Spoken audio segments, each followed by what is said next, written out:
Is done. We can finally play the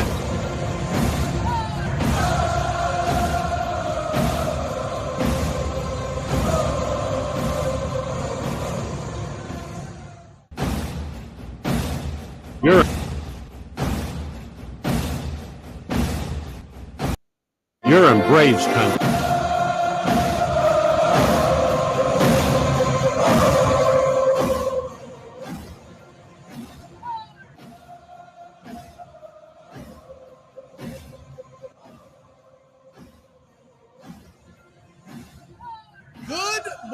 Braves Country. Armchair Quarterback Show is on the way. But the more we think we know, the less we know about these Atlanta Braves. So we had to get on here and figure out what the hell is going on with our Braves. Another trade has gone down. 2 trades have gone down since we've last talked. Several things have happened, and we just dropped a show yesterday late afternoon. Well, let's go ahead and get into it. And we're going to go ahead and react to the big one. Now, really quick, Nick Anderson was traded to the Kansas City Royals in a separate trade, mind you, for cash considerations. That was a totally separate trade from the trade that kind of rocked the Braves world yesterday. We've already had the original trade with the White Sox. This one was with the Royals yesterday. They released this, I don't know, around let's say 9 o'clock last night, somewhere in that neighborhood. And in case you missed it, so just to catch you up to speed, Michael Soroka was traded to the White Sox. He gone. Nick Anderson is gone. Nick Anderson is heading to the Kansas City Royals, and that was for cash considerations. What that really came down to is they didn't want to tender him. There was a deadline tender yesterday. More on that in a second. We're going to get into college football talk here in the top of the hour, but I did want to jump on before the guys jumped on because things are coming hot and furious here in Braves country. So the Atlanta Braves last night acquired Jackson Kowar, right-handed reliever from the Kansas City Royals, and they send Kyle Wright in the package. Kyle Wright. Now remember, Kyle Wright, before everyone freaks out, what are we going to do next year? Kyle Wright was going to pitch next year. Kyle Wright, shoulder surgery. They hope he's back in 2025. But I think the Braves just didn't want to go through another situation that they've already had. They already go through with Soroka, and obviously they didn't get out of what they wanted from him. So they're just going ahead and skipping all that process. By the time that Kyle Wright were to come back and be a formidable pitcher, you would then have to start paying the freight for him. And I think they're looking at big picture. Hey, this team hopes to have guys like Herschel Waldrop, the AJ Smith-Shawver. They expect all of them to be ready to roll. And being productive pitchers on the Braves pitching staff by 2025, what is the point of holding on to these guys? And I get that part of it. It sucks because we watch these guys pitch really well. We watch Kyle Wright and Nick Anderson both help us to a World Series championship. Now, to be fair, Kyle Wright pitched very minimally in that postseason. It was really the following season, 2022, when he led Major League Baseball with 21 wins. And that's what really stings because we think of what Kyle Wright could be when he comes back. Here's the reality of it, y'all. He may never get back to those numbers. Happens all the time in baseball. So we move on from him.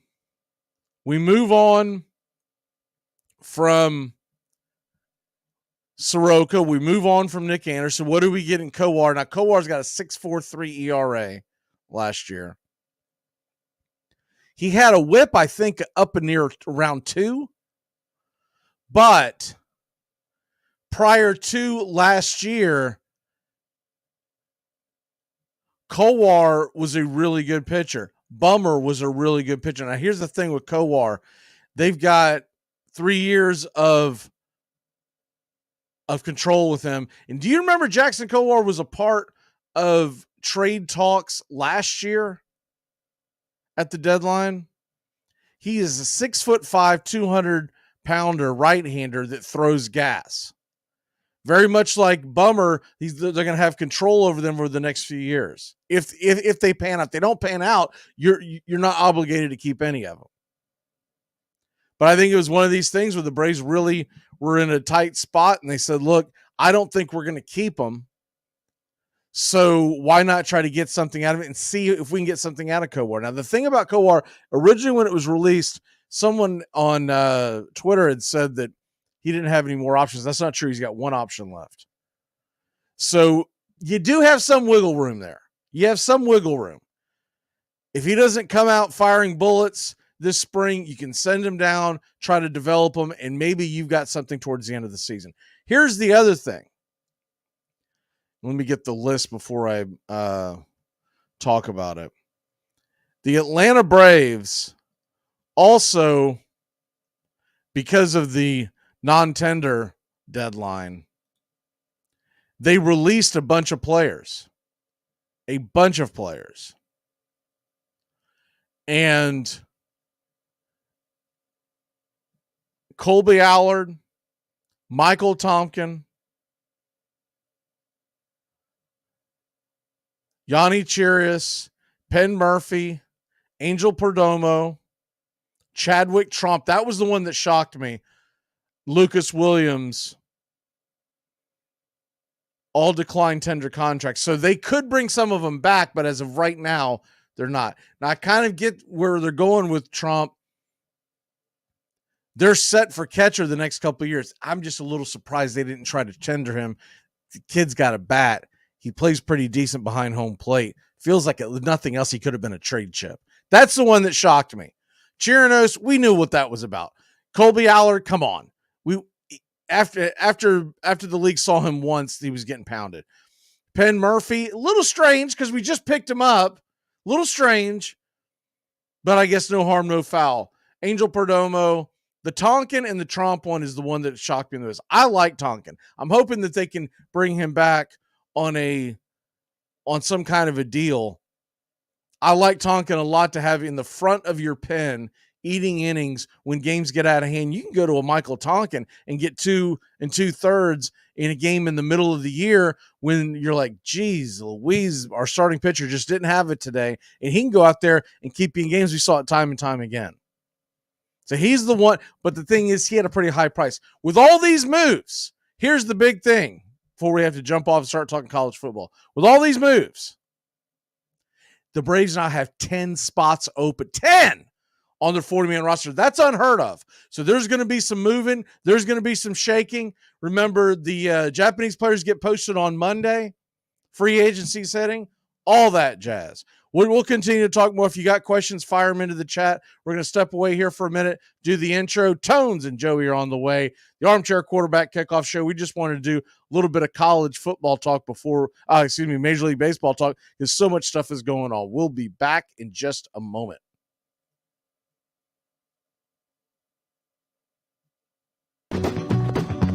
It is the third Saturday in October, and the show is on one more time in Knoxville, Tennessee. We are live in Tallahassee, the capital of the great state of Florida. There's no law against scalping tickets in this part of the country, and premium prices have been paid. That's Desmond Howard going in motion on 2nd down and 5 for Michigan, playing on real grass at Michigan Stadium. Throw it to the sideline. It is intercepted. Florida State was sitting and waiting for it, and Terrell Buckley has scored a touchdown. How do you do?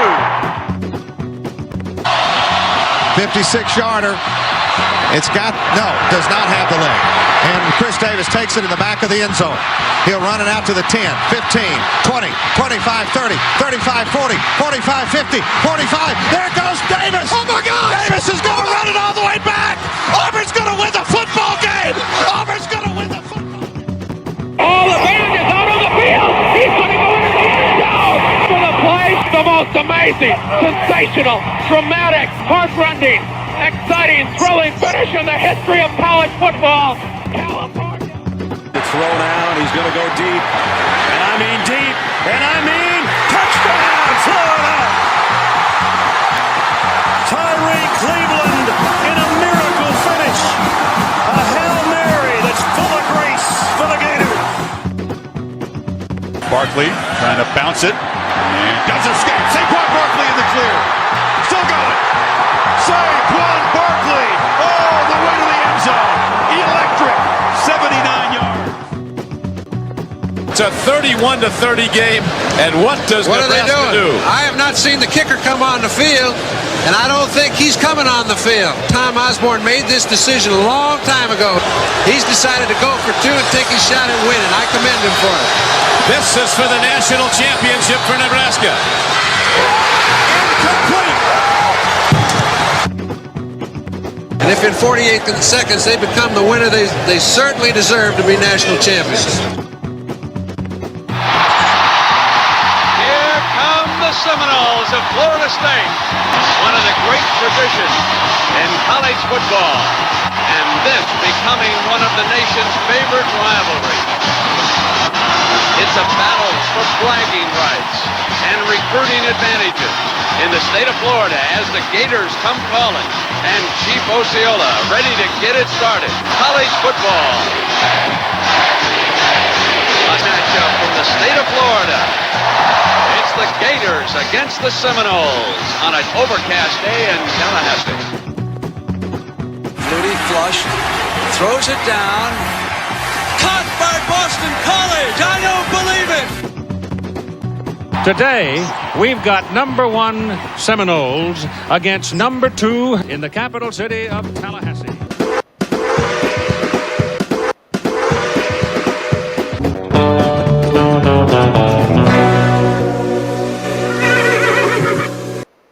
Yeah, the armchair quarterback. He's kind of fun and he's kind of fat. The all-American man with a cool one in his head. Hey, howdy, hi, and how the hell are you? What's going on, boys? Welcome back. What's up, McGee? I'm panhandling for Penn State win today. I'm out on the corner begging, so we'll see what we can do out here and hopefully get into a New Year's bowl game at this point. That's about the best we could hope for.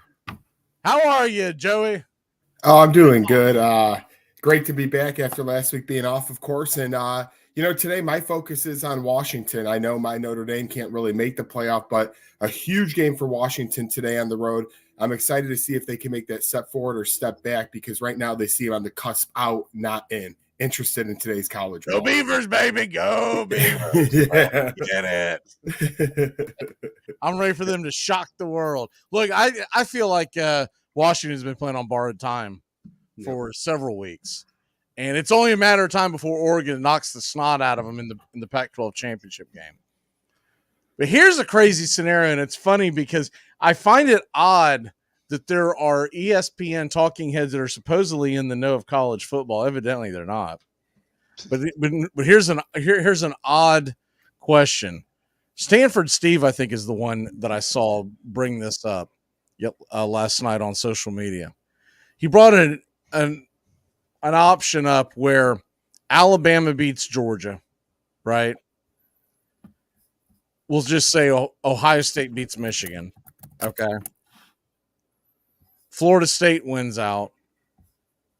Washington wins out. What was the other one? Anyways, he was insinuating that Florida State would be. I guess that was it, and he was saying that Texas wins out. That was the other one, and he was insinuating that it would be Texas, Alabama in, Georgia in, and Ohio State in, and Florida State would be left out undefeated. I don't see that. No, I don't either. I mean, look at when you go undefeated. To me, I know you can take into maybe conferences or strength of schedule or do whatever you may have. But Florida State's in a good conference. They play their schedule. If you finish undefeated and win your conference championship on top of that, no offense, a one-loss Texas team, I don't care how good you did down the stretch, you have a loss on your schedule. Honestly, I think the odd man out's probably going to end up being, hey, not people wanting to hear this, it could be Alabama. Mm-hmm. Because they lost to Texas.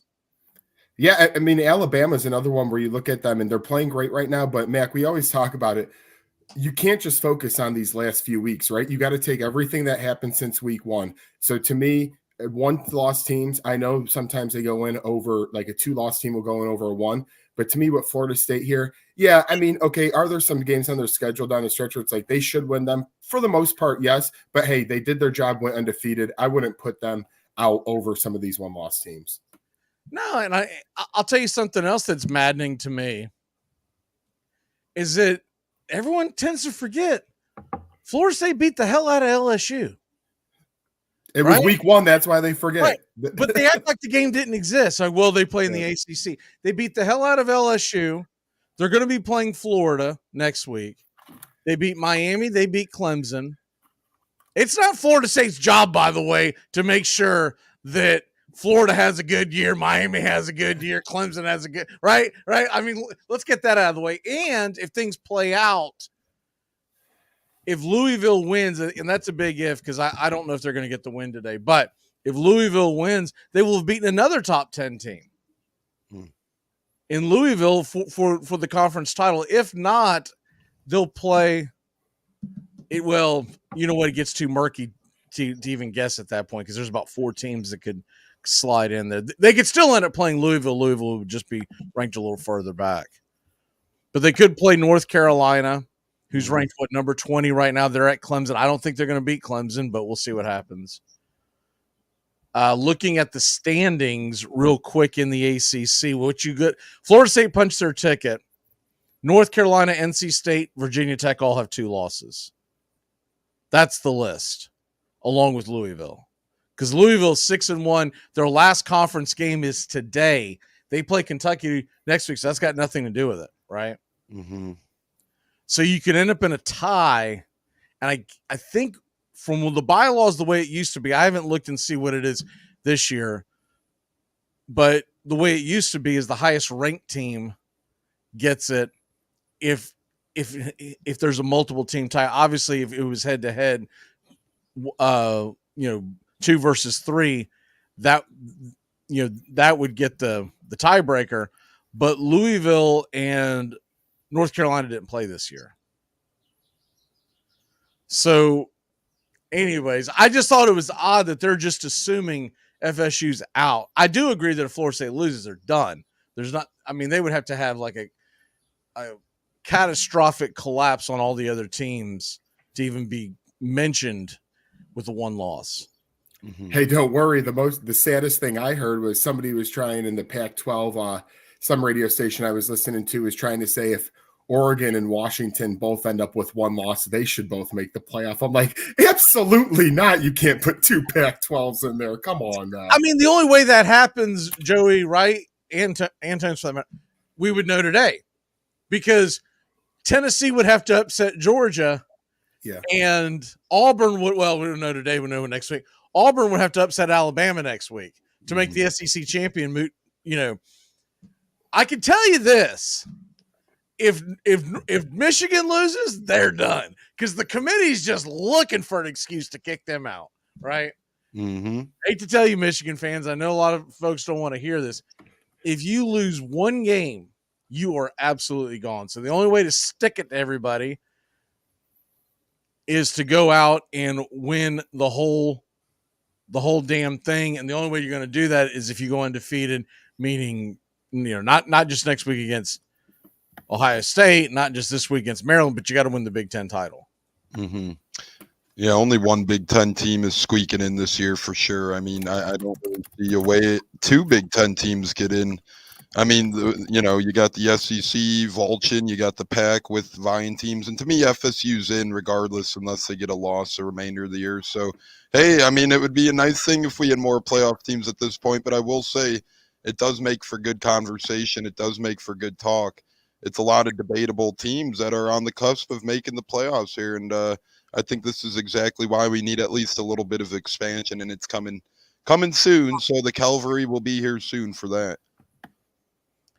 Yeah, I think you're going to have, for anything else to happen in this, you're going to have some kind of situation where, you know what? There's no way to get 2 Big Ten teams in because they're just simply not going to put Michigan in if they get a loss. Exactly.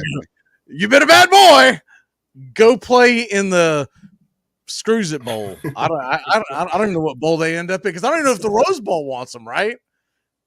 Yeah, maybe, I heard someone funny on the radio the other day say maybe James Madison should call up Colorado for a Make It Up bowl game for Dion. And after last night, man, I can't even believe that's a topic of convo. Talk about falling off the face of the earth. Colorado, Dion really just is sad. He's going out sad this year. That's just it. Prime time is not prime, and he hasn't been prime for about 2 months now, so.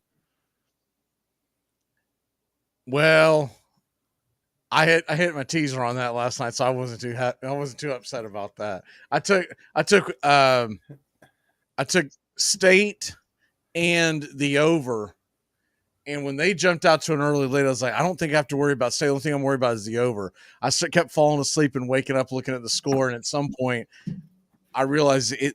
So the over went down to about 50, 51, something like that, and then I woke up and the total was around 56. I was like, put that to bed. I can save that money and lose it on something today. By the way, you know what I'm going to do? I'm going to go ahead and give you my lock of the day. You ready for this? Give me Northwestern. Let's do it. Northwestern +3 is my lock of the day. There we go. The fight in Northwesterns, they've had a heck of a year for the scandal they went through and all that backlash they got at the beginning of the year. I know they haven't been necessarily blazing trails out there, but they've had a nice little year for all that they've went through. Yeah, they're I'm looking at a couple of things. Purdue doesn't have anything to play for. They're at home, and Northwestern just named their interim coach, their head coach going forward, and I think they're going to go out and play for him today. So that's my sound logic behind that lock, but that's the one I'm going with today. I like that. I like Northwestern. They're fighting pretty good. So yeah, I'll tell you what, he's done a hell of a job. He's got that team at 5-5 and 3-4 in the Big Ten. And considering the dumpster fire that was their the whole scandal that they had back in the spring, I thought this team would be winning like 2-3 games. And after Pat Fitzgerald made such a big legacy and impact there for over a decade, you really thought something of that nature would really blow the whole organization out of whack for a couple of years. But as you said, interim head coach gets slotted in, ends up getting himself the head coaching job. He does such a good job. So kudos to Northwestern and fighting through the adversity and the bull crap from the off season, or the bull junkie, as Prime would say. Yeah. There's a lot of bull junkie in there. I like how he keeps saying that there's no way that he would go to College Station to take over the Texas A&M job, right? I'm like, dude, you've got to jump on this while it's hot.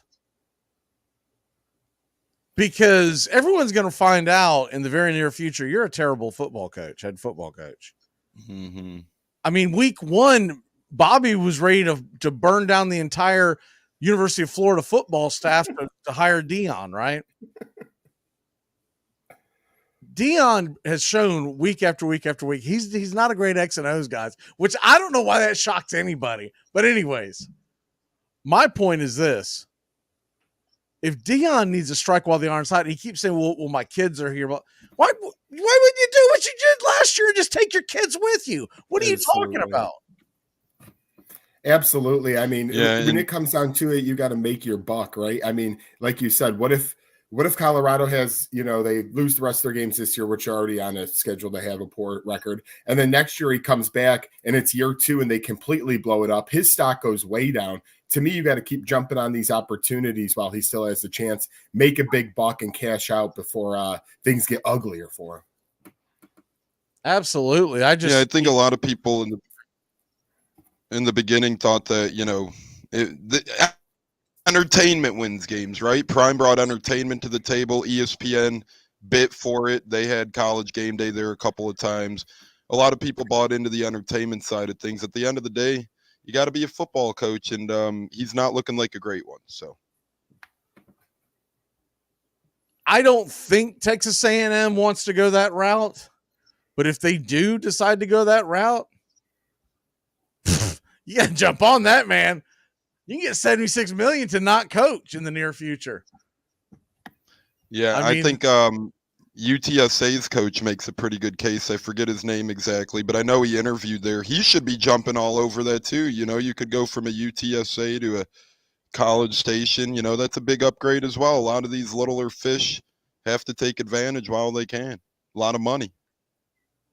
Did y'all see, by the way, it's essentially the 30-year anniversary for Game Day for their road show. Their very first road show was almost 30 years ago. It was 30 years ago this week. And they chose the great JMU. Yeah, well, the first one was legit. The first one was Notre Dame, Florida State, the game of the century, as it was called.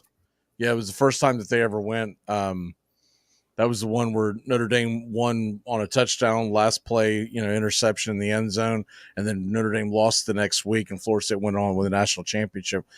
I can't remember what year they started doing it every week, because it wasn't every week for the first few years they were doing that. They would just pick certain games. Most of them were in studio, and then say, and then they realized more people wanted to watch them out in the middle of, even at JMU as opposed to a studio. So that's what that come down. I'm sure it came down to whenever the hell Home Depot came on and decided building their stages and giving them money to call it, built by Home Depot. And I will say quick, while we're on the subject and while we're talking about James Madison, I don't see them being relevant here for too long in our conversation. But I will built by Legos, by the way. But anyways, go ahead. I will say this. James Madison deserves bowl eligibility, and I think college football should really consider changing that entire rule they have right now. Just because you're a newer team and bowl eligible conferences doesn't mean it should be held against you, in my opinion. So, you got an undefeated James Madison team probably going to miss a bowl game, and even throw Jacksonville State in, coached by Rich Rodriguez for that matter. They only have 1 or 2 losses right now. So you're going to hold them out of bowl games for promoting their programs up to the big boy level of football, what college football wants you to do. And you're going to put in some crappy 5 or 6 win team that doesn't really deserve a bowl game. Come on. I think NCAA needs to fix that rule. I think James Madison's more than deserving of getting bowl eligibility. I think it's a little bit ridiculous. So I was on that same wavelength until I saw a video that was explaining why they do it. And now it makes a lot of sense. And though I get what you're saying, from the football's fan standpoint, you're like, what the hell, man? Why not let an undefeated team in? And that's the part that we have a hard time getting past it. But the reason why they don't do it, the reason why they're doing the 2-year probation, is because they want to see, can you sustain financially for about 3 years without that bowl money coming in? And that's the main reason for it. So that a team that may go up, that may not even be bowl eligible for the first 5 or 6 years, will they all of a sudden have to crap out and crash down? So I get that part of it. But from the fan standpoint, I'm with you. It's like, dude, I'd like to see what an undefeated James Madison team could do in a bowl game against you name the team. They would probably play whoever it is pretty well, because whoever they're playing is probably going to have 25 guys declare for the draft and decide not to go. But that's why they do it. Mm-hmm. I get the idea behind it, but it's hard for it. We wouldn't be talking about this if James Madison was like 7-3, right? You'd be like, well, you got to wait your turn, but because they're undefeated and it's just a rare occurrence. That's where it comes from. So I agree that I would like to see it, but I also understand why they do it. Yeah, I agree. And now that you say that, I think it was 5-6 years back, Idaho actually got called up to bowl eligibility, and they just could not sustain financially. And after 2 or 3 years, Idaho actually had to be demoted again to non-bowl eligibility. So I see your point and logic, but for sure, I'll be honest with you. When I first started to watch the video that talked me into it, or what I just laid out to you, he said, let me explain to you why it's done. And my first thought process, Tones, before I ever heard the thing, he says, you don't know what the hell you're talking about. You're an damn idiot. There's no way in hell. And by the end of the video, I go, huh. All right, then. Yeah, it does make sense, especially, I don't know why, me and my bad college football, off the top of my head, Idaho stands out. But we've seen it happen before, so it does make a lot of sense. Probably because you took Idaho money line late one Friday night. I think it was a Saturday, and I was at a bar called the Penalty Box, and I think they got 40 pieces. So that's the dangers of having access to the app on your phone when you're sitting after a few cervezas. Mm-hmm. You start chasing money. Oh, this team's going to cover this. Next thing you know, 47. Or you start trying to bankroll what you already won. Oh, let's let it ride. Then you wake up the next morning with a skull ripper and an empty pocket. Go, dude, it got me. Hey, I woke up with all. I wake up with a lot worse. What you almost need to do is, you're going to go onto a bender out to the bar. You need to go ahead, just write down all the picks you've already made, right, and then just delete the damn app off your phone. and leave the password at the house. So you can have no way of going, I can get back in this. That was stupid me at noon, smart me at 9:30, and groggy as hell with 17 beers into the night. Yeah, I turned my phone off for other reasons, but that helps me save that. Oh! Hey, I do want to give a quick birthday shout out to Tony Aguilini. Happy birthday, sir. Hey. Yeah, happy birthday, and there will be no speaking of what happened in college basketball last night. All right, let's go ahead and get into the college football slate. So got a couple of things I want to hit today. Upset meter, right? Upset alert.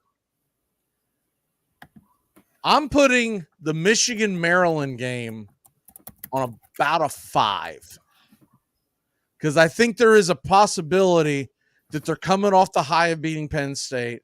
They're looking ahead to Ohio State. It's a noon kickoff. It's on the road.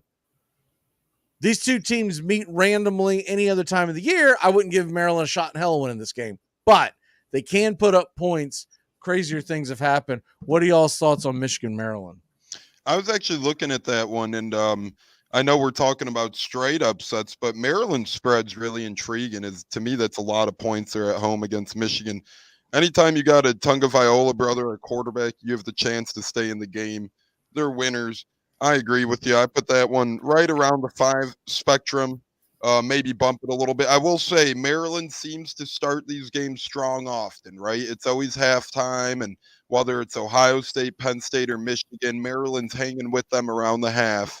And then as the game progresses, the bigger cat usually gets the fish out of the water. So I do agree it's right around the halfway point. I don't count Maryland out of this one by any means. I expect them to hang in it until at least halftime, and then we'll see what happens from there.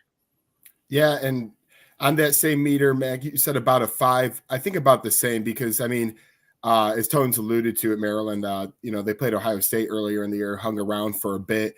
The overlook is huge here. I have a couple buddies who are Michigan fans, and they say, look, you got Ohio State. We all know what's coming next weekend. You can't just not think about that for a little bit of time. And anytime you go on the road in the Big Ten, Maryland's not the toughest place to play. I realize that. It's supposed to be about 60 to 65 degrees, but you don't know where their mind's at mentally. I think they could sometimes be overcharged up thinking about all the stuff off the field that this game might tickle around a little bit. I don't think they're going to by any means win this game, but I'd put it at about a 5 as well because they'll hang around at least till halftime, and then it depends where the talent lies with Tagovailoa. If he can make plays in the second half, this will be closer than the experts think.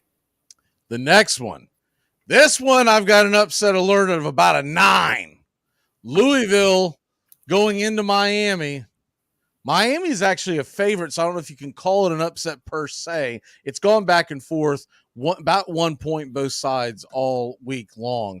But Louisville, to me, is the perceived underdog going on the road to play the Hurricanes. I got it at a 9. Give me a score, Tones.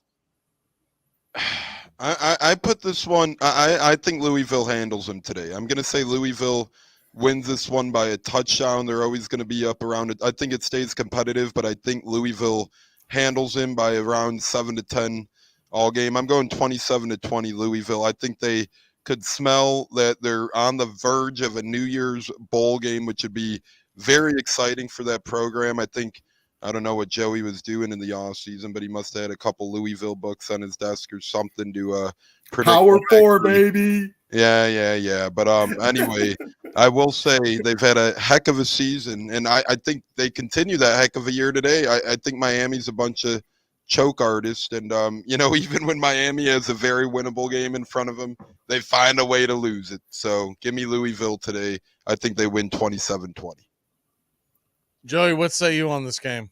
Yeah, it's just a disgrace, boys, that a Power 4 team can be underdogs at 9-1. I mean, what are we doing here, NCAA? Get this team on the map and get some points in the other direction. But in all honesty, I'm going Louisville 24, Miami 21. I think it's going to be a fun game to watch in that early slate, of course, but Louisville ekes it out, and it's going to be interesting to see where the committee starts to put Louisville as we get down the stretch. I mean, honestly, Miami's got the better roster is what it all comes down to, and Miami is the home team. Yes. But Louisville has played the much easier schedule.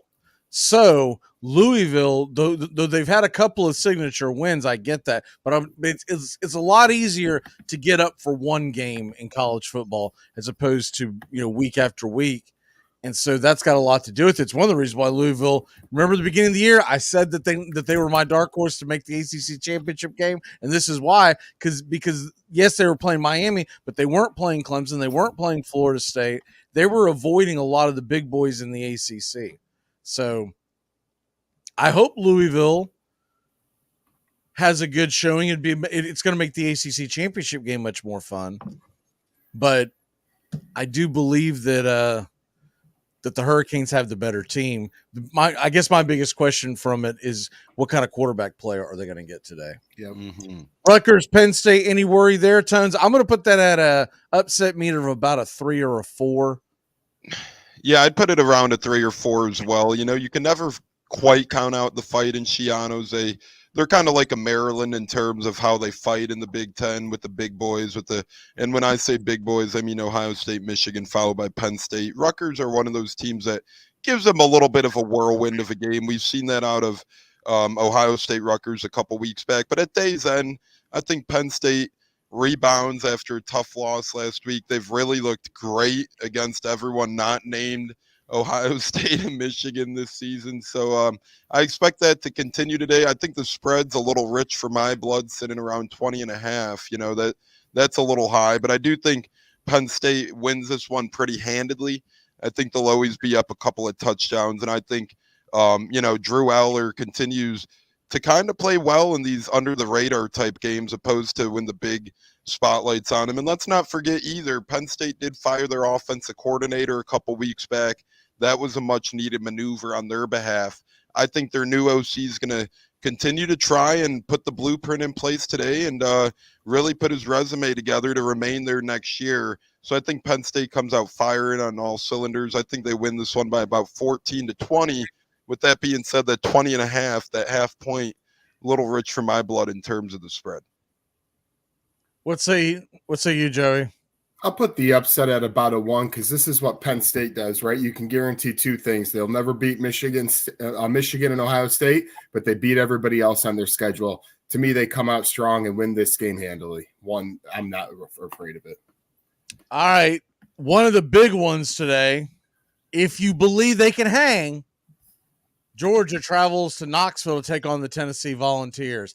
I'm putting this about a 6 just because I'm going off of what we saw last year with Georgia and Tennessee, where they won by 2 touchdowns, but it was never that close. I'm also going off the fact that Georgia is really starting to heat up. Man, if Florida State does make the playoffs, I hope they end up in that 2-3 slot and avoid that 4 slot. I want nothing to do with the Bulldogs. No. Right? If we have to play the Bulldogs, can we play them in the national title game? Because Yes. it gives you a chance, and maybe there's an upset or something. It's a 10-point spread this morning. Yeah. What say y'all on the? You know what? Let's take a quick break. When we come back, we'll talk about Georgia, Tennessee. I'm getting the notification that we overran. We got to take a quick break. We come back. Georgia, Tennessee, the big game in the Southeastern Conference. Will be back in a flash. Well, don't mind me. I'm just here to install this smoke detector. Smoke detector? Does that detect any kind of smoke? Long live the king. Hey, sports fans, it's Rod Peterson here, host of The Rod Peterson Show, inviting you to join us daily for 2 hours of Atlanta's funnest sports talk right here on WQEE. I say fun because it is. You've never heard a show like it because we make the listeners a part of the show every day between noon and 2 p.m. Eastern. You'll hear plenty of the best sports talk, including the latest on the Falcons, the Braves, and more. And who knows, you might even hear you. That's the Rod Peterson Show, daily at noon, right here on WQEE 99.1 FM. ACC football covered like no other here on the Armchair Quarterback. Against the blitz, touchdown, Florida State!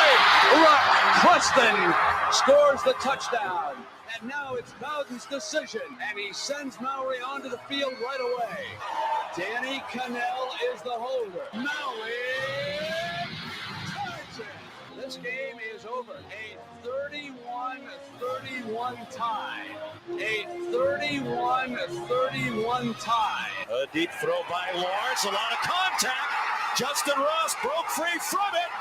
He's down in the end zone. Touchdown, Clemson. Justin Ross, a freshman wide receiver, big, rangy.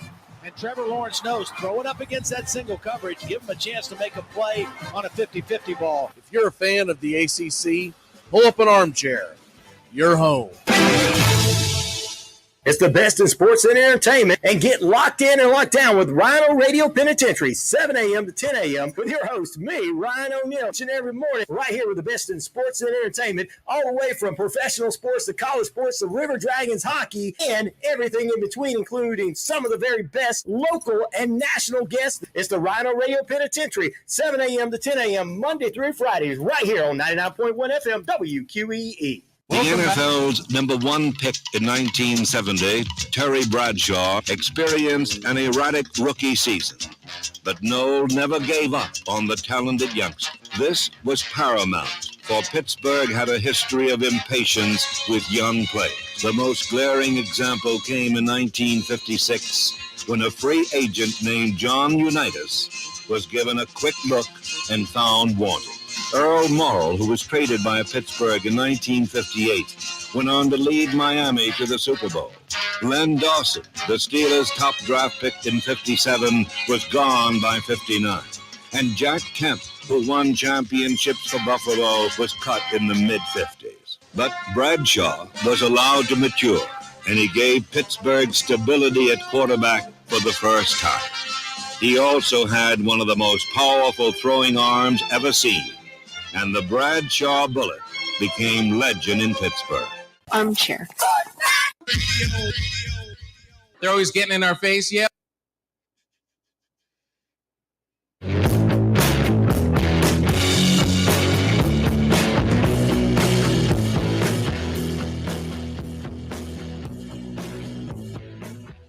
Welcome back.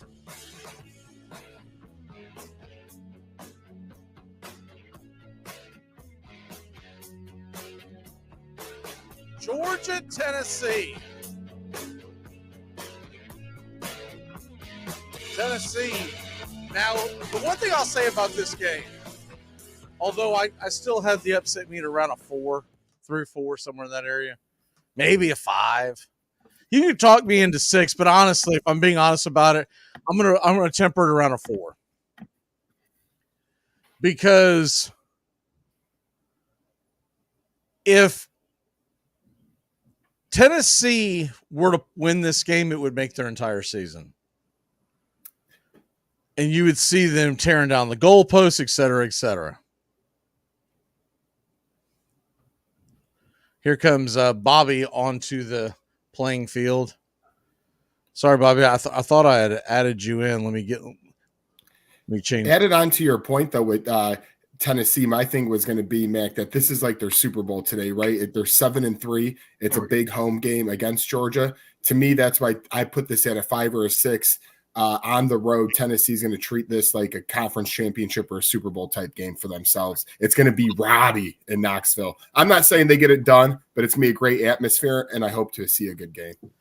Bobby, what say you? What are the chances Tennessee pulls this off?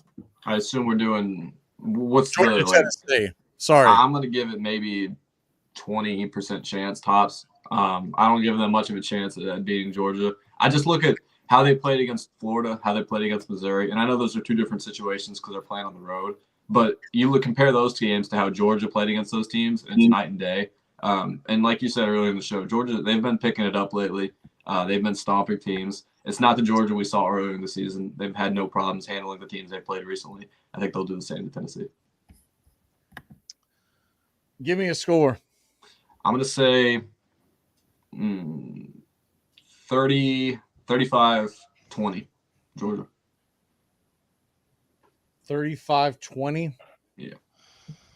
Tones, what's your score? Yeah, I think Georgia absolutely gets the best of him here. Right when Tennessee kind of buys me in a little bit this year, they do something where they get absolutely, taken a step back or two, to put it lightly. And I think last week was one of those occurrences for Tennessee. Listen, I don't think anything screws Georgia up much at this point. I think they really take care of business today. I don't see Tennessee playing upset alert football at all in this one. I think Georgia gets all over them. I think Georgia ends up winning this one 33-17. All right, Joey, what you got?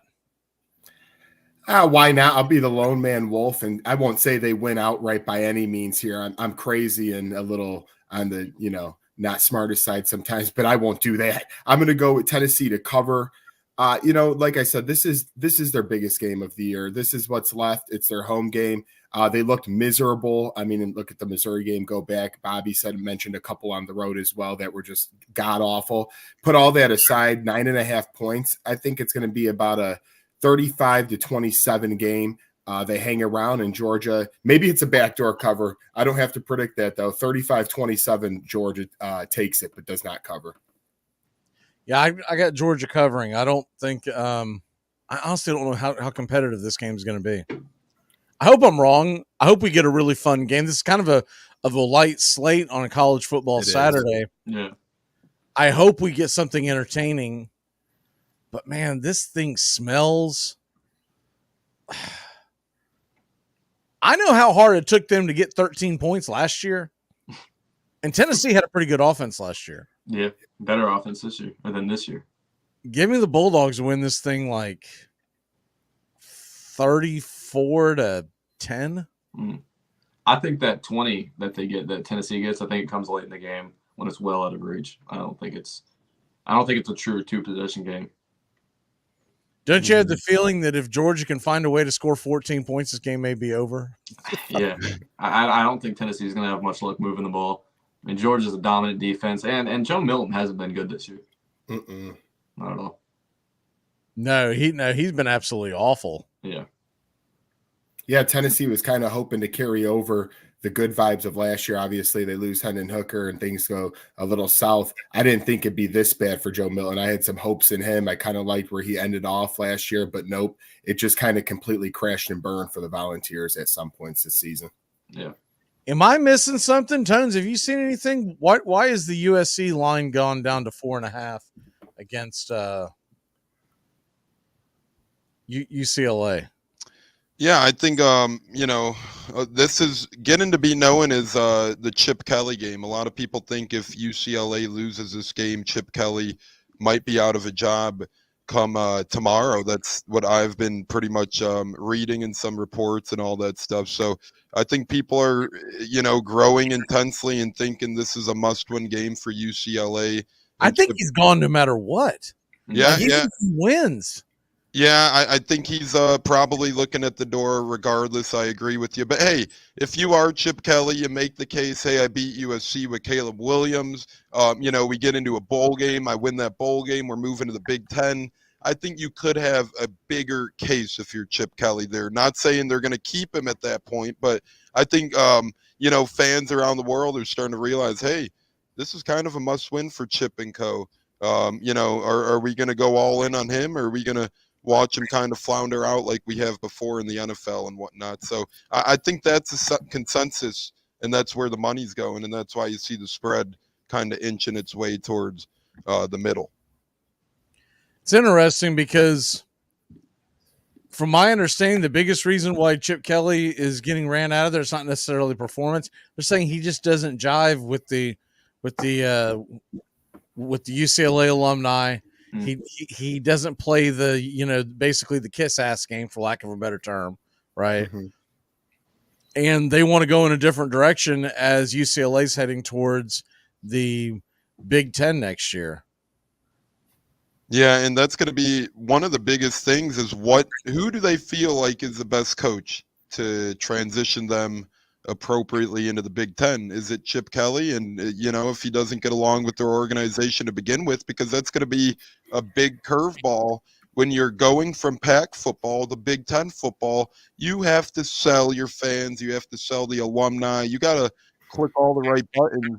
Maybe they don't think Chip's the man to, be in charge of that plane for that transition. But I feel like if he ends the year strong, relationships aside, you at least have to give him a year going into the Big Ten, me personally. But I don't see UCLA doing much better at this point in times in terms of who they could bring in to coach, especially with College Station being an option. You're going to see a couple other big potential seats be opening as well.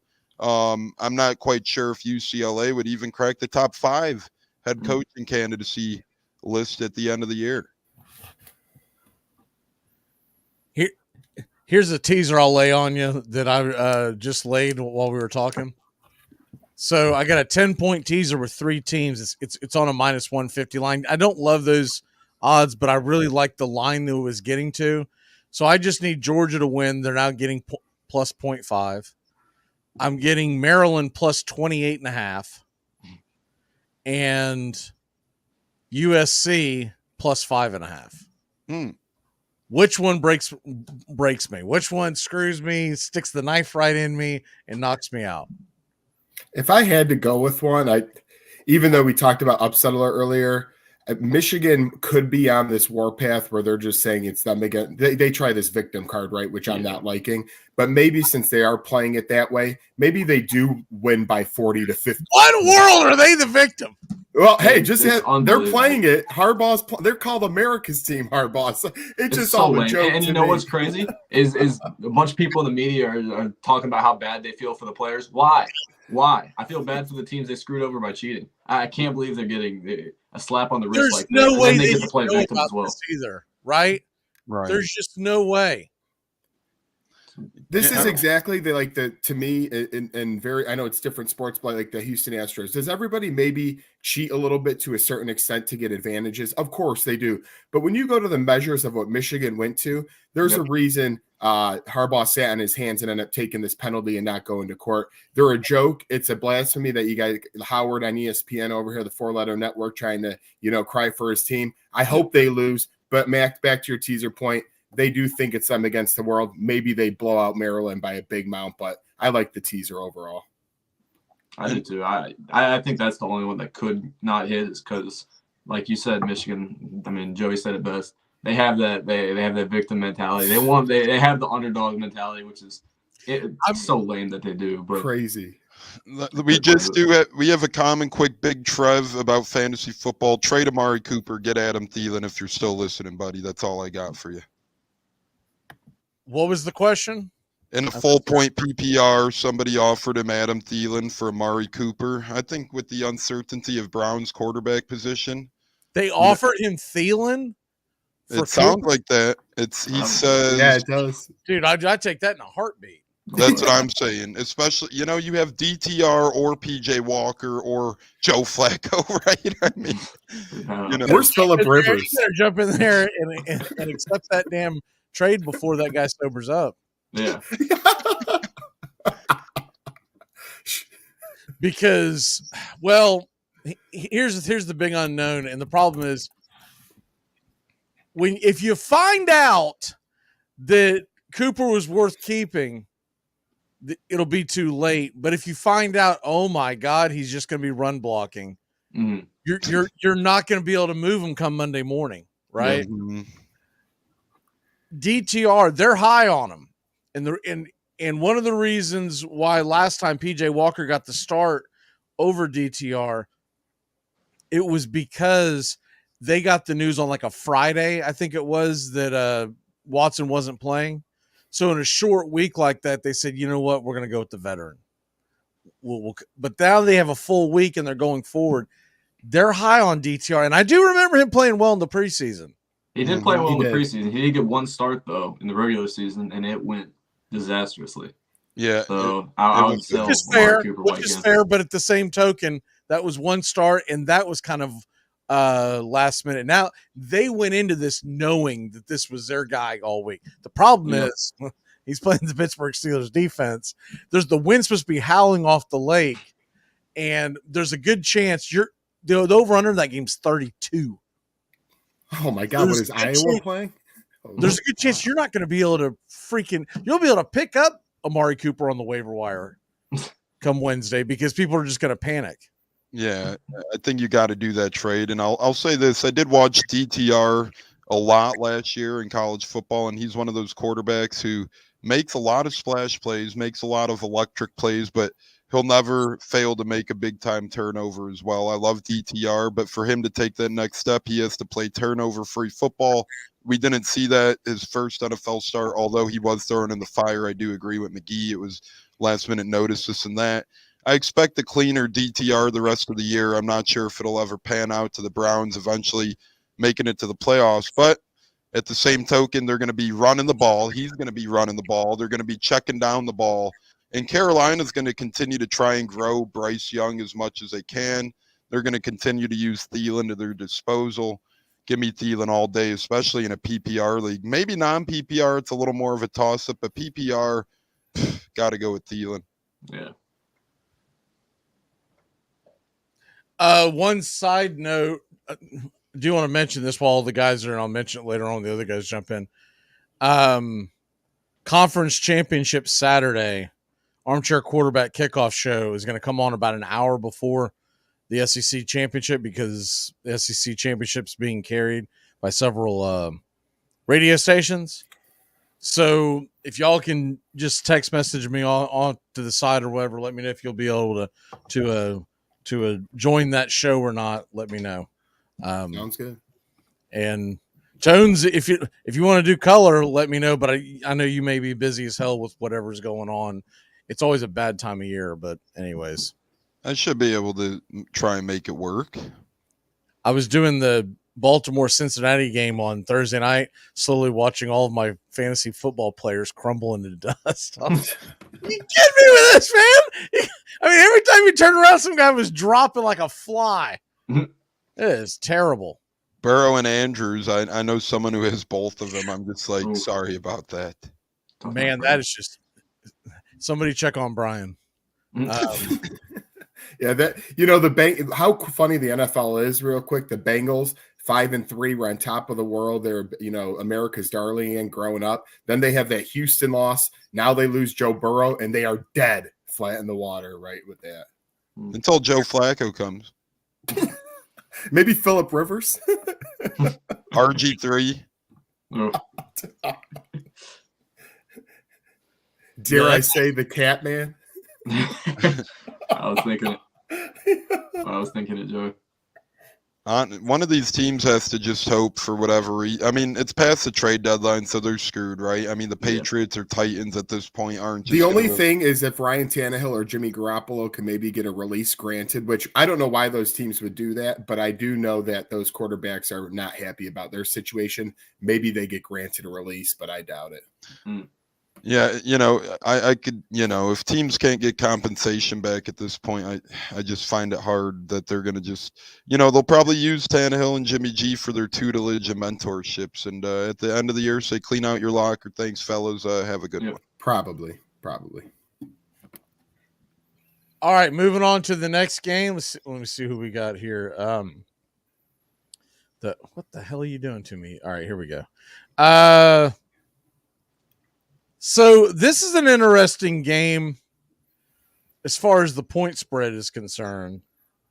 We've got Iowa and Illinois. It's a 3-point spread in favor of Iowa. And a lot of the models are favoring to take Iowa. The over-under in this game is 31.5. Ever since Iowa's quarterback went down, not that he was a trailblazer, but their over-under last week was 26 or something like that. So blindly, this is what I'm thinking blindly. If it's going to be a low-scoring game, why wouldn't you just grab Illinois and a teaser on this and they hit the over, right? Or the under, either way. But if you get 9 points in Illinois, isn't it a pretty safe bet they're going to be within 9? Iowa beats everyone by 3 or 4 points. Absolutely. And a little bit of a nugget on this game. Illinois is going back to their starting quarterback who is healthy, which to me is the mistake because their backup quarterback has actually done good the last several weeks. So just more to your point, Miggy, the Iowa games, I think ever last month, 30, 31, 32, 33. All Illinois has to do is run into a touchdown, and they should be able to cover at the day's end because 8-2 record of Iowa does not reflect. Look at their points scored. It is ugly football they play over there. I mean, that is just, God bless America. 31.5. Honestly, I think I'd take the under. I know it's more fun to pull for the over, but I say you grab Illinois, you grab the under, and you don't even turn the damn game on. You're just kidding. It's a travesty. Yeah, you check the score around 7:00 Eastern. Go, wait, I won. I've gotten burnt this year too many times, getting trapped into the, oh my gosh, the Iowa over's at 26. Oh my gosh, it's at 28. Like, you think it's so obtainable. You think they backdoor cover into those. Well, guess what? Last week it was 22-0 Iowa. Week before that, 10-7 Iowa. Week before that, Iowa lost 12-10. Week before that, baby. It's just like they. Now you're speaking my language. I like that tease the under, right? I don't really see these teams get, what would you tease at 7 probably? So I don't really see them get into that 37.5 total. Quite frankly, Iowa shut out Rutgers last week, and Rutgers has a better offense than U of I has. So sadly, we'll probably see them in the Big Ten championship, though, which is just a disgrace in itself. But yeah, that's why the California squad, or the West Coast squads coming to the Big Ten should help, balance that conference. You can't have Michigan, Ohio State, Penn State, Michigan State, although they're floundering, but those 4 should not be all in one conference at once. I'm sorry. It's just, uneven, unfair. In the other conference, you always end up with Purdue or Iowa with 7 to 8 wins in the Big Ten championship. Next thing you know, the spread's 21 and they lose by 35. The Big Ten championship is always next week, and then they stick that at 12:00 Eastern. So Big Ten, they could afford some reshuffling to me with some of the models they've been doing. Absolutely. But you can't fix the conferences, unfortunately, at this moment. But good luck, Iowa, because your offense stinks. I'll say their special teams is outstanding, Iowa's. If you ever have a chance, that's when you know it's not good. Their punter is insane. He does some magic with that football. That's why they're fine. That's why, like, when they're not really scoring offensively, they're never worried. But it's just a shame. Iowa could have been a little bit better if their transfer quarterback from Michigan didn't go down one of the first games of the year. Not saying their offense would have been that much better, but they were actually kind of scoring points early on. Now they just can't get anything going. I think they're on their 3rd string quarterback even. I could be wrong, but any Iowa offense over the years that's on quarterback number 3, this isn't the Ricky Stanzi days. I think they're going to get blown out regardless of their fate, whether it's a bowl game, Big Ten championship, all that stuff. I'll tell you one of the teasers that I like. So on the Florida Bet app, the over-under has gone to 33.5 in that Iowa game. Clemson is now a 7.5-point favorite. So if you do a 7-point teaser, you just need Clemson to get the W, and you get the over-under all the way up to 40 or 40.5, excuse me.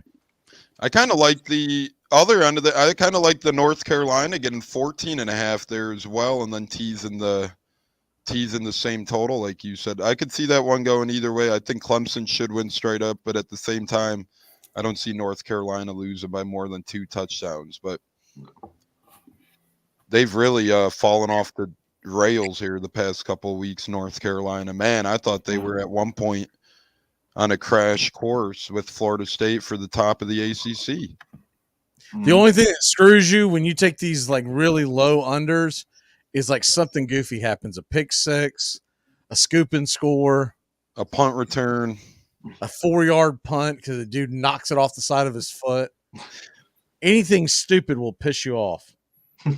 A botch snap on a 2-point conversion leading to a 2-point defensive conversion the other way. Well, I took Clemson to win. I honestly, I'm telling you right now. So what the sharps will always tell you is if you have an unranked team at home favored against a ranked team, take the unranked team because it's basically a trap for folks to, because the mindset is always, well, they're ranked. They're 8-2. Clemson 6-4. North Carolina's got to be the better team. and then all of a sudden they kick off, and you go, "What the hell am I watching here?" Well, just like the other night, I know it's a little different, but that kind of happened with Boston College Pitt, right? You had Pitt, couple wins only. They were given a field goal to Boston College, who seemed like they had a resurgence the second half of the year, 6 wins, bowl eligible. Pitt pretty much had their whole way within that whole game. I took Boston College on a teaser, but that was a big teaser. I was getting a ton of points, so that was the tail end of my teaser on that one. But I would have been okay on my other teaser, my NFL teaser, had Joe Burrow not gotten hurt. Once you saw him go down, you're like, oh, man, Jake Browning's not going to keep this within, I forget what I had it at that point, 9.5, whatever the teaser was, because I want to say they were getting 3.5, and I took them on just a traditional teaser, and it was a dumpster fire. Sometimes those things, I mean, I love teasing, but sometimes, sometimes you get teased. Sometimes you do.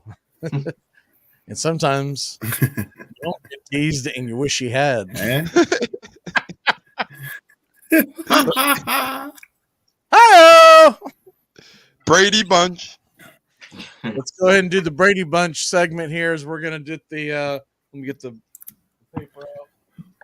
Welcome in, Doug. Welcome in, Steven. How are you? Good. Yeah, I'm doing great. Has anybody checked on Brian? Oh, he already said he's just waiting. It's tank season. Just get a good draft pick. He's already looking forward to the NHL playoffs, right? He had full intentions of going to that game here in Jacksonville with the Bengals, but he's like, nope. He's not even going anymore. He's giving up. Come on, Brian. Let's go. Let's go, man. If Burrow's not there anymore. Jake Browning?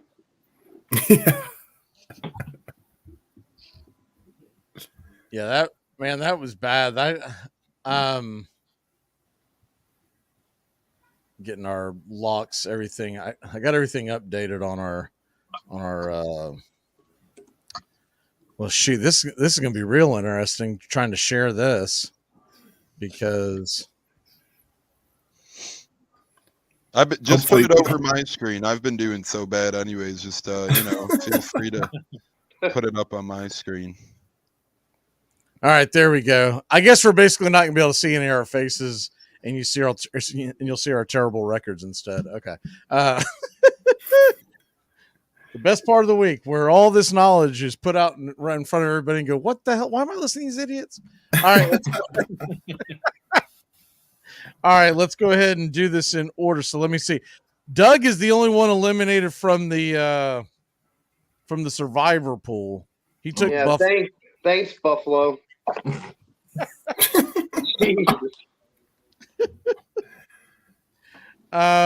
Let's go ahead and get survivors knocked out of the way. Doug, we'll let you go first since you don't have a pick. So let's go with Doug, and then we go to I'll just go in order. Tones, what is your survivor pick? Yeah, with my survivor pick this week, I'm going to go with the Lions of Detroit. Justin Fields has been out for a couple of games now with an injury. He's probably not going to be 100% up to game speed going into this one. I think Dan Campbell is having a fantastic season as a head coach. I don't see it slowing down anytime soon. I find it kind of funny that they're linking into College Station's job opening just because he's an alumni there. I think he's going to shut all those rumors up and really get a nice win on Sunday against the Bears. Joey, what is your survivor pick? Steven will be happy about this. I'm going to go with Miami. I just think coming off the London trip, they're at home against a Raiders team that, yes, they've been on fire, but all good things come to an end with Antonio Pierce. Usually that coach gets over for a couple of games. I think on the road, Miami wins big. I'll take the Dolphins as mine. Bobby, what you got? I normally stay away from in the division games for survivor picks, but the Giants look hopeless. Tommy DeVito and co. I just don't see them winning another game this year. I'm going to go with the Commanders. And Steven. Yeah, I'm going to stick with the homer pick and go with the Dolphins. I mean, there's no way they lose this week. Raider Doug is Kiss of death insane. I'm sorry, Doug. Aiden O'Connell is just not happening. Infamous words. If they're serious about winning, you might as well throw Jimmy G back in there. I know he didn't look great, but my gosh. I'm not saying that Miami's going to lose. I think the points. I don't think they're going to lose by 2 touchdowns. That's all. The spread on that, I think, is what, 13.5. Yep. Fair. They're not. The Raiders are better than that. I'm not saying they're going to win, but they're not going to win by 2 touchdowns or more. I'll take the Dolphins as well. I think Doug is drunk over there. I didn't say the Dolphins weren't going to win. I just said they're not going to win by 2 touchdowns. Who the Raiders have beaten, they beat up on the small sisters. They're about to get throttled. It's a terrible spot for the Raiders too, because Miami's coming off a bye. Oh, I don't know. I mean, everything points to it. I'm just saying the Raiders are a little bit better than that. That's all. I don't think they're going to get throttled. That's all. Last week you weren't confident they were going to beat the Jets, and now you think they're going to be competitive with the Dolphins? The line's 13.5. So you're saying there's more potential for the Dolphins to score like a 70-20 like they did against Denver? No, I just don't think the Raiders can score more than 14 points. Doug, are you coming over for the Christmas Eve get together? Yeah. All right. I'll tell you. We'll do this if you're interested. I'll take the Dolphins minus the 13.5, and we'll put a 12-pack of Miller Lite on it. Okay, fair enough. All right. So if the Raiders cover, I got your beer. If the Dolphins cover, you better not have me drinking like water because you say, "Oh, I forgot." I'll bring you something good. All right. So that'll knock off that nonsense because I'm telling you, man. Whew, what is the over in that game? Well, that's a good point. 46.5. Yeah. 46? Whew. Miami might get that by themselves. And I do think the Raiders will put some points up, but I mean, good Lord, how is it that low? That's strange. I feel like that's every bit of a. I mean, you're trying to tell me that you can't get to 46 points with the Dolphins at home? All right, let's go ahead and do the because I know Joey's got to run. Let's go ahead and do our stupid underdog picks. Let's see who is up first. Stupid underdog. Who's in lab? Bobby, who's your stupid underdog? So Arizona State a few years ago, they dashed Oregon's playoff hopes with a big win at home. They play them again. They're 24.5-point underdogs. I really got to start swinging for the fences here. I'm going to take Arizona State plus 24.5. If they get a lead here at home, who knows? Maybe they can get some momentum and possibly pull out a win. And if not, hopefully they cover. Give me 3 points. Give me Arizona State. Wow. All right, who's up next? We've got who is it? Tones. What's your stupid underdog? Yeah, I'm kind of like Bobby here, where I need a bigger one to kind of stay afloat in these swing of things. I'm going to go with a little bit of a game in the NFL. I'm going to turn my sights to that because it's any given Sunday. Give me the Bucks. Get in 12 points on the road tomorrow against San Fran, coming off a big win against the Titans. San Fran has a Thursday night football date at Seattle upcoming, and their schedule gets really tough. This could be a little bit of a look-a-loo type game with Tampa flying across the country. Give me Tampa in the 12. You never know what happens on Sunday. I mean, I know what's going to happen, but hey, I said I got to swing for the fences. You know, now y'all do know that Joey's leading, but he's only got 11 points. It's not like he's got 58, right? Y'all are there swinging out of your shoes. Everyone else is going to be dropping bunts just to try to get on base. All right. Who's next? See, there was Tones, and then there Bobby, and then Trosch. Well, I'm not going to swing for too much for the fences this week. I'm going to go for North Carolina. They're plus 7.5 in Clemson. I just don't think that Clemson has their offense has just not looked good this season. They're just not the Clemson we're used to seeing. Drake May is a great quarterback. I think they're going to put up points regardless. I just don't know if Clemson can keep up with them.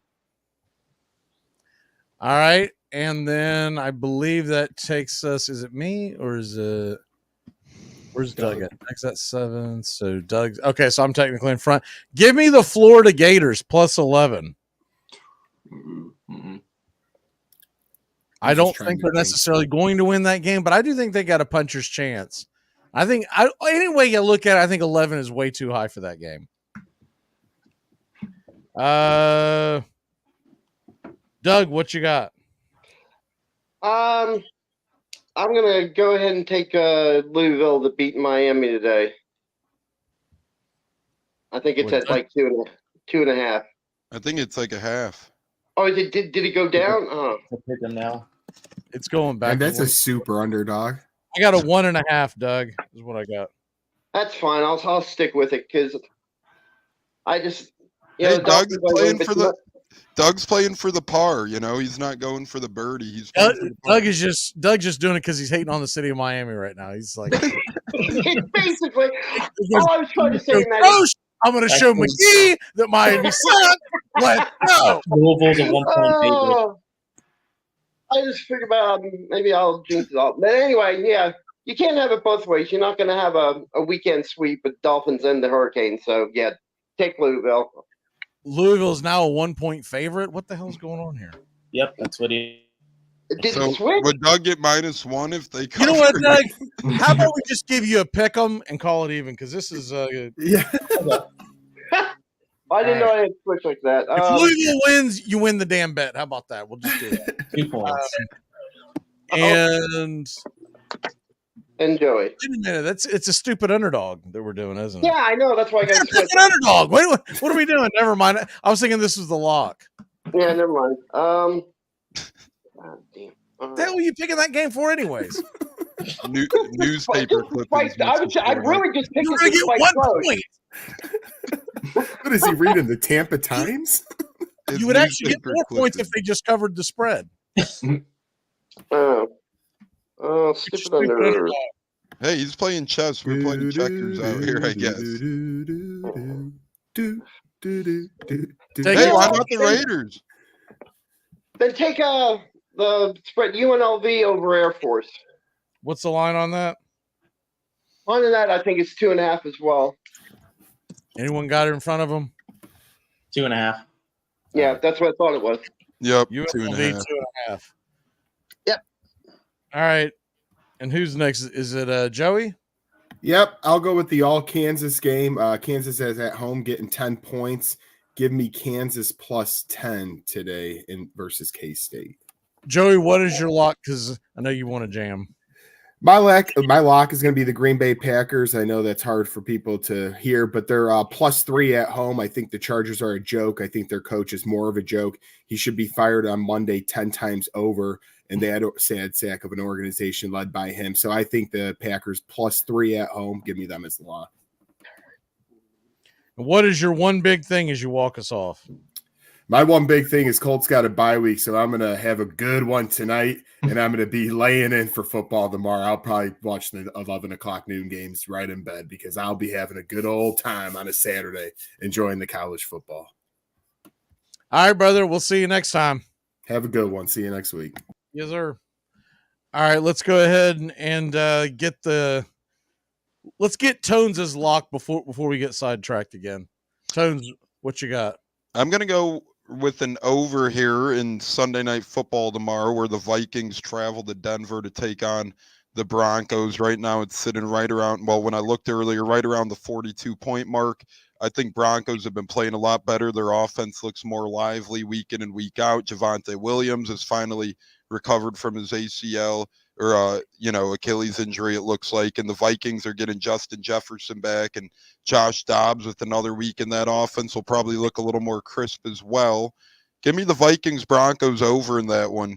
I'd like to think that these teams put up some points on a Sunday Night Football showdown, which suddenly a few weeks ago didn't look like that fun of a game, and now it's looking like it could be at least an interesting contest at the very least tomorrow night. All right, speaking of the National Football League, let's dive into it a little bit. We talked about Raiders-Dolphins. Not a great slate for the NFL this week, but the Steelers-Browns game obviously is the one that is going to have everybody's attention, mainly because we want to see what Cleveland's going to look like without Deshaun Watson. DTR going to be the starting quarterback. The line right now is Cleveland -2. Steven, what you got on that game? Man, who's it's DTR quarterback this week, right? Yep. Yes, sir. I can see this being like a 9-6 game. It's like those offenses are just going to be that bad. So you're saying don't stream DTR in fantasy? It's in Cleveland too. I don't know why, but Steven, this game always comes to my mind. Do you remember when the Raiders went to Cleveland a few years back? We were doing the show, and we were like, "How the hell is the over was like really low?" And we're like, "How the hell is it so low?" Bang the over, blah, blah, blah. And then like no points were scored in that game. I don't remember the score, but it was something like 9-7. It was something ridiculous. And I lost like a pretty crisp $100 bill on that game because I went all in on the over, and I think I even teased it, and it didn't even sniff the over because the winds were howling off the lake. You flip over to watch the game, and like you might as well. I mean, they might as well have had like basically a plastic spoon using it as a snow shovel in the driveway because you were never going to get the damn job done. Isn't it funny too when you take an over and it's failing in your head? You're just trying to say, all right, if they get a touchdown in a minute and a half here, you're always trying to map out the possibility of the over. Yeah, the game's 20-0. The losing team is on defense, and you're like, if the winning team just scores a touchdown here and calls a timeout, and then like stuff that will never happen in real life. Right? They'll go for 2. They want to go up 29, not 28. Right. Yeah, you're coming up with all kinds of scenarios. You're like, it's never going to happen. Conversely, if you're in the clear and you're like, this thing is won, it's done, it's over, and the next thing you know, a scoop and score off of a punter fumbling the damn thing on its own 5 ends up screwing you. Yeah, man, that's why you love, but you hate betting at the same time. I never get the backdoor covers in my favor. It's always the other way around. Or the worst is when, like, in the first 10 minutes of the game, it's like 14-7, and you're like, oh, man, this thing's going to clear easily. I could turn this game off. You check in, it's mid-third quarter, it's like 17-7. It's like, what the heck happened? Did these teams just, like, fall asleep and go into the half or something? Other games of interest. Steelers-Browns. Bobby, what's your score? I'm gonna go low score, but I'm gonna go 13-10 Steelers. Doug. I think it's gonna be an ugly game. Yeah, Doug, I what agree. you got? I got the Steelers winning this one 13-7. Tones? This is a game that Pittsburgh should win. They should win really rather easily given the lack of offensive weapons that the Browns have now that Chubb's gone, now that Watson's gone. But, Kenny Pickett, you know what? I think Kenny Pickett has a big game. I think he has 180 passing yards and a touchdown. I'm going with the Steelers slightly in this one. I think Steelers win this one. Let's roll with 17-13 Pittsburgh. I like the Browns in a shootout 16-14. I think the Browns will find a way to win. I really feel like we're going to flip this game on and the wind's going to be busting everyone in the face. It's going to be one of those games. They're only calling for about the game to be in the mid-50s tomorrow. And that's how you get sucked in. But you forget how close that damn stadium is to the lake. And if that wind's howling, man, Kenny Pickett. Didn't everyone think that the squeaky wheel was going to get the grease last week? Yeah. With Pickens? Yeah. Yeah. That did not happen. Pouting did not pay off. What's that? The pouting didn't pay off. No, it didn't. No, Which some of these receivers nowadays, they try and talk their way out of a situation, thinking it'll get them more involved, thinking it'll pay dividends. But when you're the quarterback throwing that guy the football, what makes you motivated to throw to them more? They're pouting, they're upset. What makes you want to be their buddy at the end of the day? I mean, clearly, it's only just to shut them the hell up is normally what it is. Right. Yeah. I mean, I get that. I do get that as well. But I mean, Kenny Pickett, that's all I'll say is, he's going to have a tough time finding anyone the football. So Pickens should be realizing that, and it's not just him. It's a lot more in that Pittsburgh offense that is. What I'll say about the Pittsburgh Steelers receiving core is they've got to start doing much better job, and when they go to draft these guys, doing some psychological evaluations. Because they have got the monopoly on nutcases, man. Like everyone that comes through there ends up being, poor woe is me, the world's against me. Mm-hmm. I mean, he got pissed off the week before because his teammate caught a touchdown pass. Yeah. Everybody else is celebrating. He was walking away angry. In a game that they won. Yeah. That is just terrible. And I mean, we've seen it now for decades. It started with Plaxico Burress, went to Antonio Brown, went to Juju Smith-Schuster, who was, too busy. Plaxico Burress got so damn mad he shot his leg off. Antoine Randall L got so mad he changed the quarterback trick play specialist.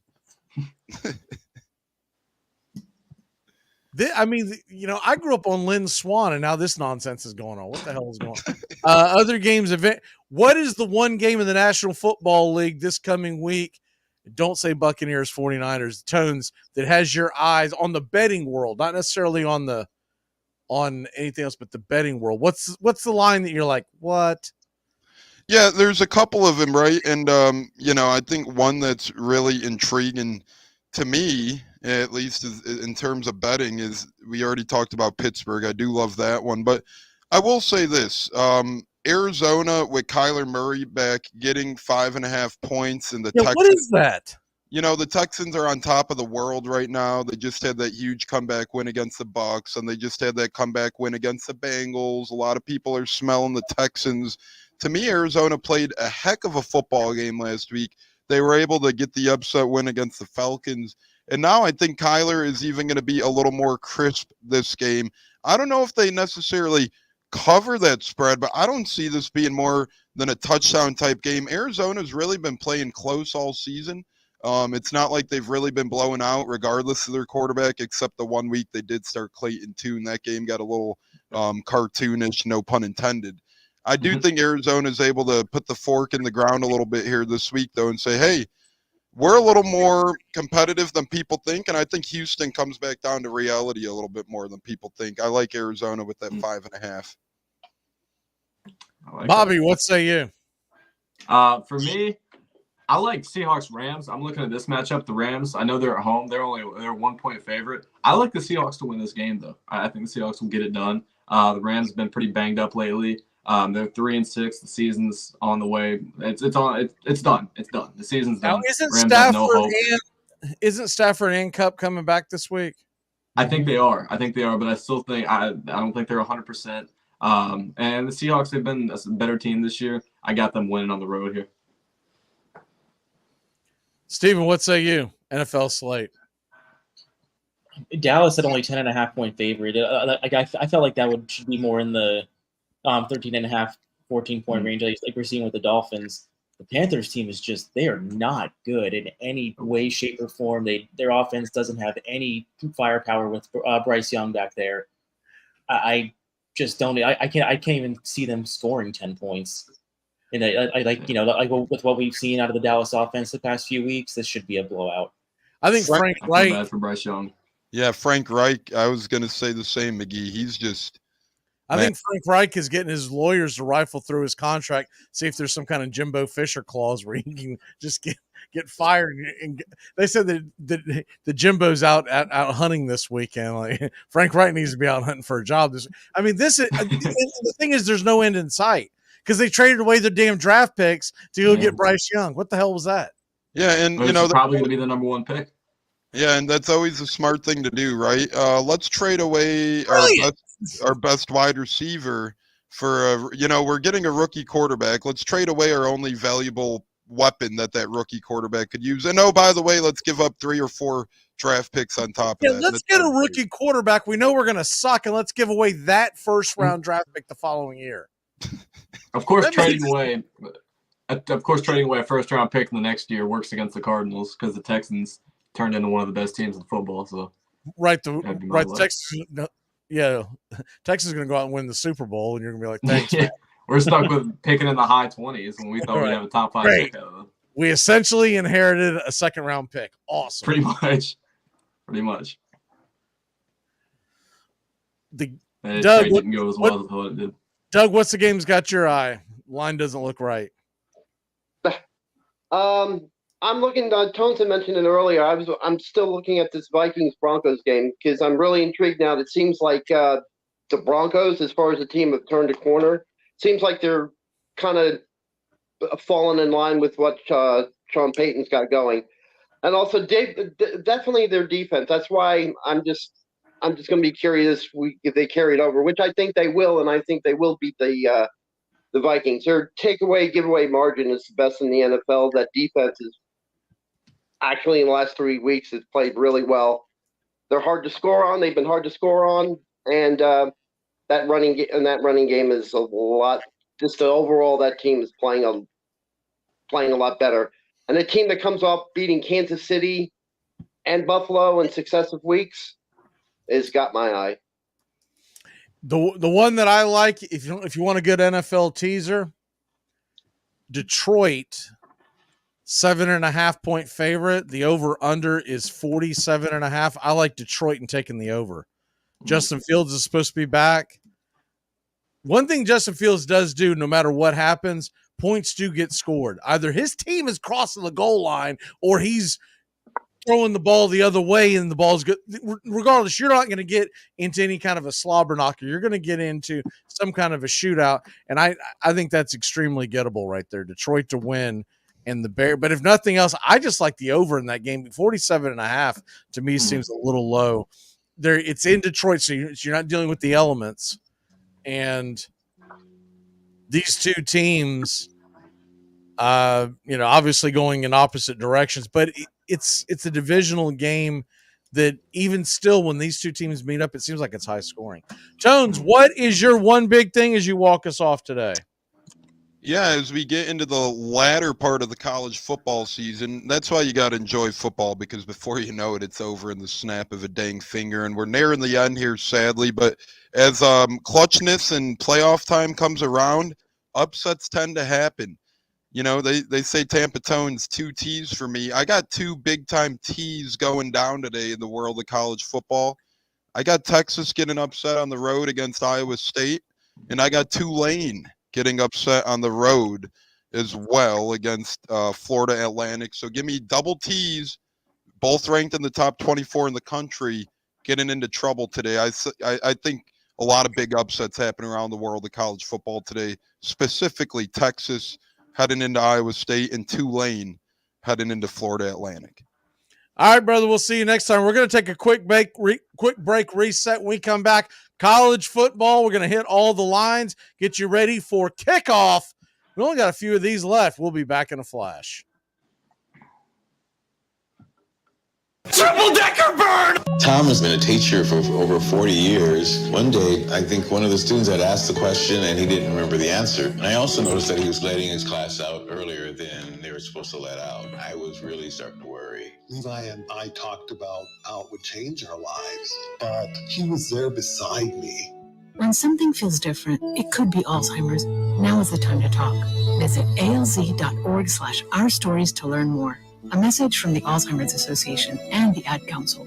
It's the best in sports and entertainment, and get locked in and locked down with Rhino Radio Penitentiary, 7 a.m. to 10 a.m. with your host, me, Ryan O'Neill, each and every morning, right here with the best in sports and entertainment, all the way from professional sports to college sports to River Dragons hockey and everything in between, including some of the very best local and national guests. It's the Rhino Radio Penitentiary, 7 a.m. to 10 a.m. Monday through Fridays, right here on 99.1 FM WQEE. Hockey season, and that means new merch over at ourdragonsmerch.com. Get the latest designs and some of our fun new souvenirs ahead of what's sure to be a great hockey season. Celebrate another season of River Dragons hockey by getting a new look to wear on game days, or surprise the big-time sports fan in your life with a new keepsake that will make them a River Dragons fan for life. Order online right now at ourdragonsmerch.com. That's the letter R, dragonsmerch.com. We'll see you at the rink. Hey, sports fans. Weekdays. Well, the season's finally here. The Armchair Quarterbacks are back. Saturdays, 10 a.m., you'll be tailgating with the Armchair Quarterbacks. Mac Magee, Joey and Tones, and the rest of the Armchair Quarterbacks live, 10 a.m., Saturdays this fall. Talking college football, SEC, ACC, Big Ten, the NFL, fantasy football advice, and our picks against the spread. Right here on Braves Country HD, 99.1 FM, WQEE. Yeah, the Armchair Quarterback. The decision to have the kids earn their jersey numbers, Yeah. is there a story behind that, and what No. are you hoping that creates? I'm old school. Anybody here over 45? Didn't we have to earn every darn thing we got? Ain't nobody gave us nothing. So this whole new thing. First of all, we got this new thing now in college football about double numbers. We didn't have. If somebody gave you a double number in college, that assured that you weren't gonna play. That's how it was, wasn't it? Now it's like normal. You got to earn stuff. Ain't nobody giving you nothing. We got kids, they ain't played a snap, and you want to be one? You know what number one meant back in the day for us? That you were that one. Now you got number one getting the frame tore out of him out there on the field. Like, come on, you got to be crazy. Armchair. Welcome back to Braves Country. Mac Magee and the Armchair Well, the Quarterback. season's finally here, and the players hit the field. And every man feels like a boy, and every wife could kill. 'Cause he's the Armchair Quarterback. Welcome back. He's full of beer and he's full of snacks. He's the All-American man. A lot of college football on the slate today. And we haven't really gotten your take on this yet, Bobby. What are your thoughts on what's going on in Gainesville as they head into Missouri to take on the Tigers and a double-point dog? Yeah, I know you're talking about how much you like Florida on the points here. I don't. We were pretty bad against Missouri, and we're terrible on the road this year. Missouri seems to have our number. They've been smoking us the last few years, and then obviously combine that with the fact that we are really bad on the road this year. I think we're in for a blowout, and I think Florida's going to be one loss away from not being bowl eligible.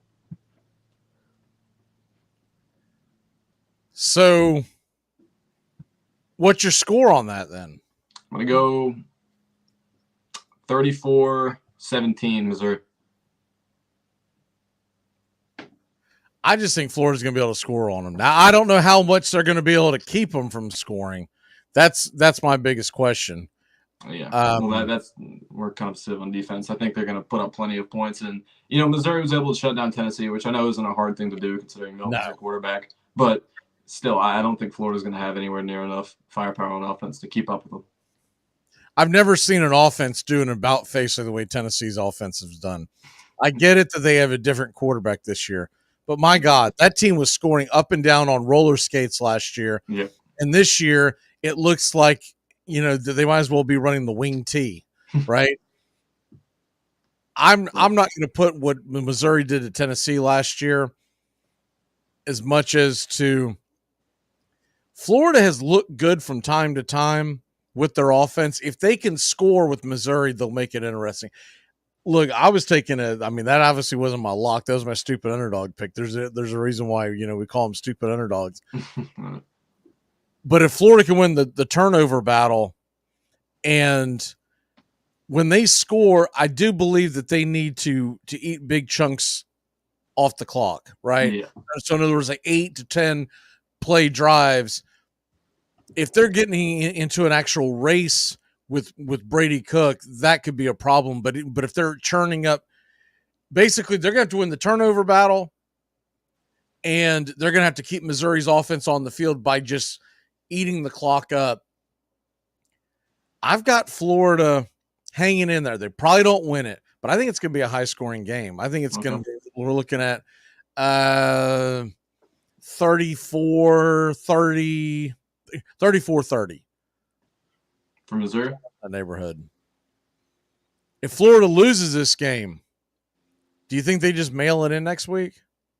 No, I think it's too big of a rivalry game to do that. And we have bowl eligibility on the line. I think there's plenty to play for still, but I don't give us much chance against Florida State, especially if we lose here.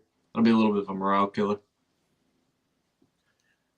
I see a lot of Florida State fans keep complaining about that there's a chance that if Washington wins this week, that Florida State could fall out of the top 4. I'm like, dude, that might be the best thing that could happen to them. Get them fired up and have an incentive going into Florida State Florida week. Because my biggest concern is I know they got the better team. My biggest concern is they go in there and they're not ready to roll. I don't think they've announced a time for that kickoff yet either. And if it's an early kickoff, you can kind of be lulled to sleep in the swamp when it's a noon kickoff. If it's a night game, I kind of figured that they're going to be fired up and ready to roll, but there's a good chance that it ends up being a 7 p.m. kickoff. Yeah. What's that? I think if Washington wins, they should hop above Florida State in the rankings. Yeah, it's a 7 o'clock game next week. Have they already announced it? Yep. Oh, okay. I must have missed that. Florida State. Well, 7 o'clock. Yep, 7 o'clock. Oh, it's ESPN 7 o'clock game. All right. Well, that probably gives Florida State a little better advantage. I know the crowd can be a little wilder at 7 o'clock, but I'm looking at it as Florida State laser focused and ready to roll at 7 o'clock. At noon kickoff, I'm worried about them going in there, still got turkey on the belly, not really, we're right now they got the line at 11.5 Florida State. We're a double-digit favorite and just kind of sleepwalk in there. It's a 7 o'clock kickoff. They ought to be laser focused. Yeah. I still think they're screwing up not playing that game on Friday. That was a lot of fun last year. Mm-hmm. I mean, it helped that the game itself was a great game, but I'm hoping that they go back to that Friday kickoff when it returns to Tallahassee next year. Mm-hmm. Steven, we haven't really talked too much about this Louisville-Miami game, and the line keeps going back and forth. Where do you see the Hurricanes this year or this week? It's all going to come down to which version of Tyler Van Dyke we get. The first few weeks of the season, he was producing and grading out as one of the top quarterbacks in the nation, and I don't know what happened, but he just fell off not even a cliff, like the edge of the earth. I mean, he's getting thrust back into action after Emory Williams got knocked out last week. I think Miami's defense. What's the diagnosis on Williams, by the way? I think it was like a broken arm, something like broken that. Arm, okay. But I like the Miami's defense is good enough to keep him in it. The one thing here that scares me is Louisville's strength on defense is their run defense, and that's really what's been getting Miami through right now is the run game. I don't see Miami winning this game. I think it's going to be Louisville pulling it out. Doug, Notre Dame, they're going to put it on Wake Forest today? Yeah, they're going to abuse them like a redheaded stepchild all day long.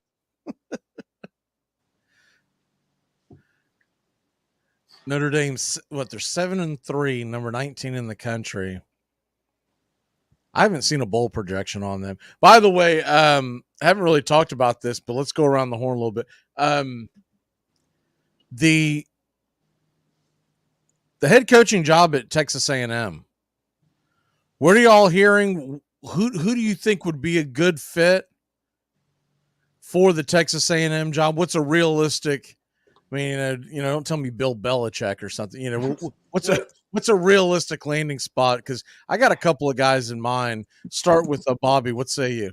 I've heard a little smoke about Jeff Traylor from UTSA. I saw him doing a post-game press conference and him kind of diverting away from questions about being interviewed for that job. So I think that's a possibility. And, he's in Texas. He's got that familiarity. So I think he's up there on the list, I think. What about Jim Harbaugh? Can we get Jim Harbaugh out there in A&M? I don't think they're going to go for a huge name again. I think they'll stray away from that, especially with the salary they'll have to give whoever they hire if it's a big name. I was hearing that they don't expect them to make a big splash on the hire because they're having to pay off so much of Jimbo's contract. Yeah, that's why I think Jeff Traylor's a legit or a realistic option. And I think the fear is you bring someone in and they don't perform, and then you got to pay that SOB. Yeah. If they hire someone who's on a prove it type of deal and it doesn't work out in a few years, then you can move on a lot easier, especially if a big name enters the fold. Steven, who are you liking for the job? I've seen, I'm like the most popular one I've seen is Traylor. I've seen the coach out in Duke. He's got Texas A&M roots. Elko makes a lot of sense. I'll be honest with you. I mean, Mike Elko. Yeah. And the thing is, he's coached for A&M. He was Jimbo's assistant. But does that mean that he knows too much and he doesn't want the damn job? Mm. Because he has seen firsthand what it's like to be there. Now, if they're going to make the pay insane, then fair enough. But I don't think he's not going to bring in Jimbo Fisher type of money. Doug, what say you? You got anyone in mind? Hey, it was funny you mentioned because I had Elko. I had pretty much had Elko going away because I think they can pay him a certain amount. I thought he might be interested in that job with Naylor being a second up, but I already assumed that it might be Elko. I mean, I think now I hope it doesn't happen, but I think Bobby would like Billy Napier. And I think Steven would love to see his boy go over there, but I don't think that's happening. Maybe Josh McDaniel. Honestly, what I think they need to do is go the route that Florida State went and go get a damn coach that can coach and quit worrying about making the big splashy hire, right? Yeah. And give the guy, but you're gonna have to get the thing is you're gonna have to give this guy 2-3 years to develop. Mm-hmm. Whether that's Elko, whether that's it does sound more and more like UTSA might be out of their head coaching because of the way he is diverted. I've seen 2 or 3 interviews where it almost like as soon as he gets brought up, he goes, "Next question." Yeah. He was talking about, it's senior night. How tragic to not talk about the seniors. Why are you asking me about this? Exactly. Really big deflection there. Right. Exactly. So. It's kind of like when they asked the president about the economy and all he wants to talk about is, climate change. And you're like, wait a minute, what? He's steering the other direction because he doesn't want you to focus on what's at hand. Mm-hmm. I'll tell you who'd be smart to go grab that money would be his name's escaping me. The USC head coach. Lincoln Riley. Yeah, Lincoln Riley, get the hell out of there before they fire you, and just keep jumping. He could be on the hot seat pretty soon. Exactly, just keep jumping. He's losing Caleb Williams. Just keep hopping around. Yep.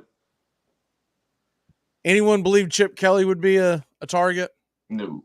Yeah. Nope. No, I don't think he'd be in the picture. I think we're close to the end of the Chip Kelly era. Yeah. He can go commentate games with Dan Mullen. If this happened a couple of years ago, PJ Fleck would be up there, but his team has not been impressive at all. No. I thought he'd have been a great head coach. What about Gus Malzahn? What about you go get Gus Malzahn? I don't think you'd have to pay him a whole lot. I mean, he's down there at UCF right now. Right? Yeah. And he's done a pretty good job. Yeah, they've held their own. I don't hate that. I don't think they'd be more inclined to go with him over Elko or Traylor, but I think he could have eyes on him from A&M. So some of the universities I think could get their guy poached. Okay, mm-hmm. Kansas State, Missouri would be a very interesting one. Yeah, they'd have to probably pay him quite a bit more than the other guys. Oregon State. What if Oregon State pulls off the upset tonight? Yeah, which wouldn't even be an upset. I think they're a 1-point favorite. Yeah, I think it's down to 0.5. It's been a pick 'em all week. Yeah. So. But the perception it's an upset because you got the undefeated team. True. Yeah.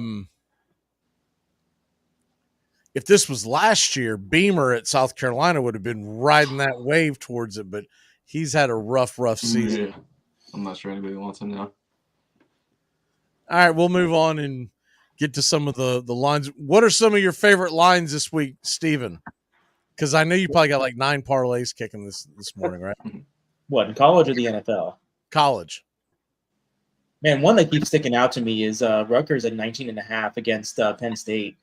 I mean, I think last that Michigan game last week was kind of the unraveling of the James Franklin era. Just he can't beat the big teams, and if you can't beat the big teams, what are you doing?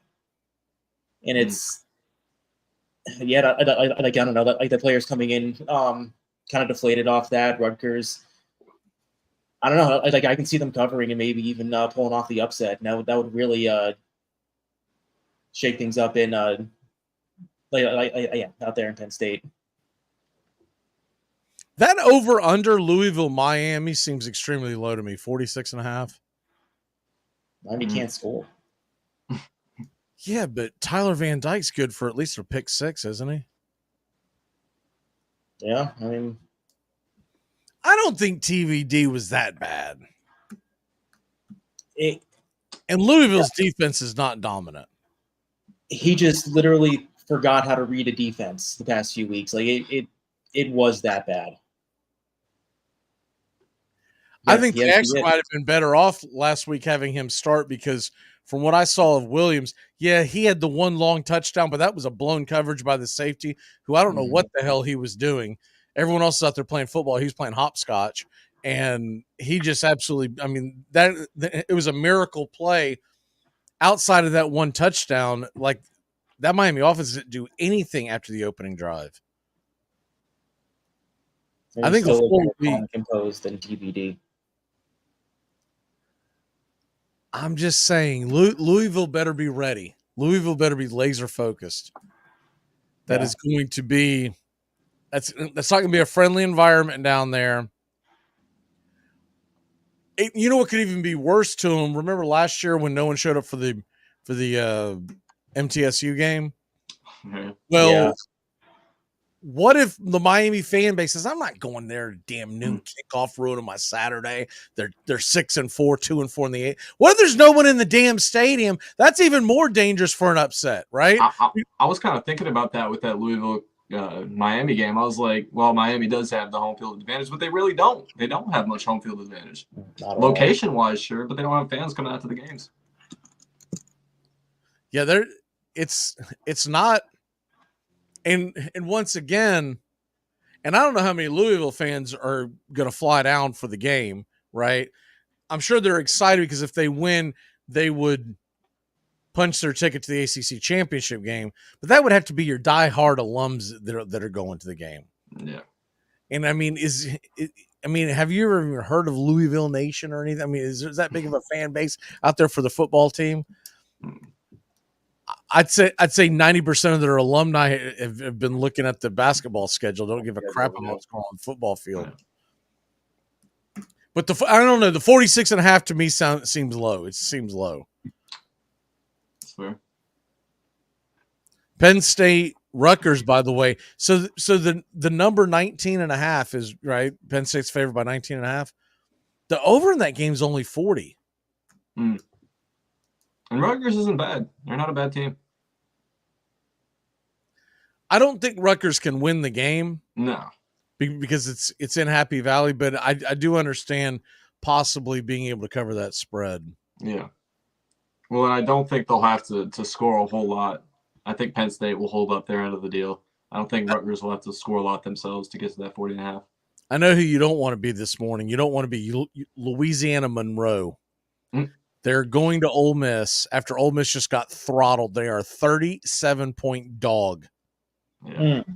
Here's a game that nobody's talking about, mainly because Oklahoma is out of the national championship picture. But they do have their eyes on the Big 12 prize. They are a 25-point favorite at BYU. I almost took that as a stupid underdog, but I didn't want to get too crazy. BYU plays much better at home than they do on the road. BYU is not a good football team, but I'm not convinced Oklahoma is a good football team. That's fair. 25 points seems like a whole hell of a lot of points to be given up for Oklahoma. I tell you a point total line I like, and I'm taking the under on this one. I like Tennessee, Georgia under 58.5. I think Georgia could put up points here, but I don't see Tennessee scoring enough to get anywhere near that 58.5. 58.5 is what I'm seeing as the over under. Yeah. I love the under in that matchup. Tennessee, I don't see them moving the ball much at all, especially with Joe Milton, the quarterback. I just don't see it happening against that Georgia defense. And Georgia hasn't been scoring enough on offense where they can get close to that number by themselves. No, I mean, they put it all over Ole Miss, but Ole Miss's defense is lousy. Terrible, yeah. And Tennessee actually has a little bit of talent on defense. A really good edge rusher. And Tennessee's going to try to take the air out of the ball, right? Yeah. They're going to 1 yard in a cloud of dust and then a punt. I'm still loving that Iowa-Illinois under. I know it's 32.5, but I don't know that. They just do not throw the ball forward in Iowa football games. Do a teaser with a couple of unders: Georgia, Tennessee, and Illinois, Iowa. USC's back up to 5, by the way. It was all the way down to 4 at one point. Some money had to have come in on UCLA for that line to go up and down like that. Yeah. I'm seeing on the side of my screen Michigan receiver Roman Wilson warming up in a free Harbaugh shirt. Ridiculous. It's ridiculous. Free Harbaugh. Seriously? Such a clown show. I really hope Michigan loses another game. Isn't that game in Maryland? I believe so. It is. Yeah. So couldn't John Harbaugh just go over there and coach that damn team? Baltimore's off. And the other Harbaugh. Why can't John Harbaugh just go stand on the sidelines? He's trying to figure out what he's going to do after all those injuries. Too busy. I hate Michigan. Let's go ahead and get the locks. Doug, what is your lock of the day? Just like I had said earlier, does that pick him against Louisville beating Miami? Steven, what do you got as your lock? I'm going to go the Lions minus 7.5. They're 7-2 against the spread this season. The Bears are getting Justin Fields back, but even when they had him, they just didn't. That offense wasn't clicking, and I think it's going to take a game or two to really get that vibe back. Detroit is just they're so infinitely better team. They're much better at home than they are on the road. I think it's at least a 2-score game. Bobby, what you got as your lock? My lock, I'm going to go to the world of the NFL as well. I'm going to go Steelers +2. Even if they lose this game, I think this is going to be a really, really ugly game. They could lose 10-9 and still cover. The weather's bad. Dorian Thompson-Robinson was terrible in his regular season debut. I want to give him a little bit of a break there because it was pretty short notice, not under the best circumstances. But these aren't good circumstances either. The weather's going to be terrible. It's just going to be it's going to be an ugly game. So I see the Steelers covering. My lock, I gave it to everyone a little earlier. Northwestern +3. They're at home. The head coach just got the big promotion. He's no longer interim. He's now the head coach. And Purdue's honestly, I mean, what the hell? Why is Purdue and now it is flipped? Whatever. I'm taking Northwestern. Northwestern's going to put it on Purdue. And that's a well-deserved job right there. That Northwestern coach, man, he took over. You couldn't find a bigger disaster than what he inherited at Northwestern, and somehow he's got them in 5. He's won. See, here's the thing: if they win today, they're bowl eligible. And I would have lost a ton of money if I would have even thought about it. I would have lost a ton of money in Vegas had I heard that Northwestern If I beginning in there, if you would ask me, is Northwestern going to make a bowl? Like, there's no way they're going to make a damn bowl. They're gonna with like 3-4 wins tops. Yeah, and they're 1 win away. Who do they play next week? Because next week is rivalry week. Is that Illinois? They are. Yep, they play Illinois next week. They're getting one of those W's. They're heading to the bowls. All right, as we go to walk this thing off, Bobby, what is your one big thing? My one big thing, I think Washington picks up a win over Oregon State today on the road. I think that means the top 5, all of them stays undefeated. I don't think we won't see much change in the rankings. Maybe Washington will jump Florida State. It's possible, but overall, I don't think we'll see a whole lot of change. And there won't be any undefeated teams in the top 5 following. Doug, what's your one big thing? Jim Harbaugh all last week was talking about, he'd love to be the head coach of the Raiders. Tell me you're guilty of something without telling me you're guilty of something.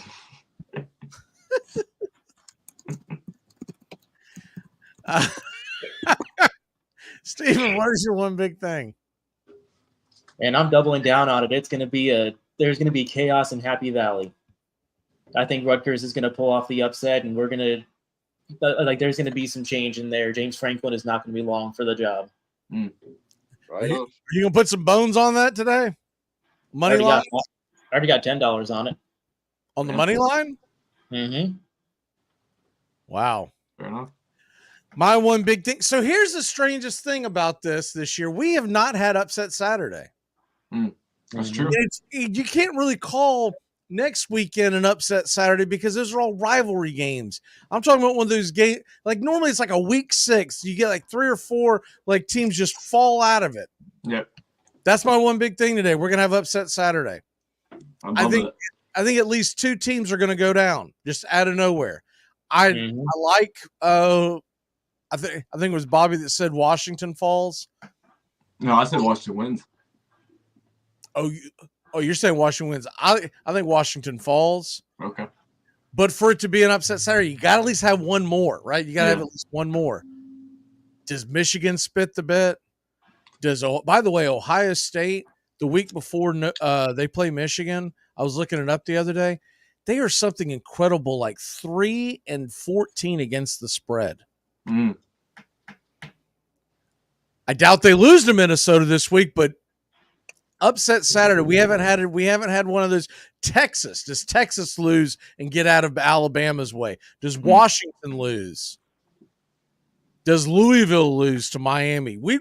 It's going to be moving and shaking. We can't have this. Can't go in 6 wide into the selection day. Yeah.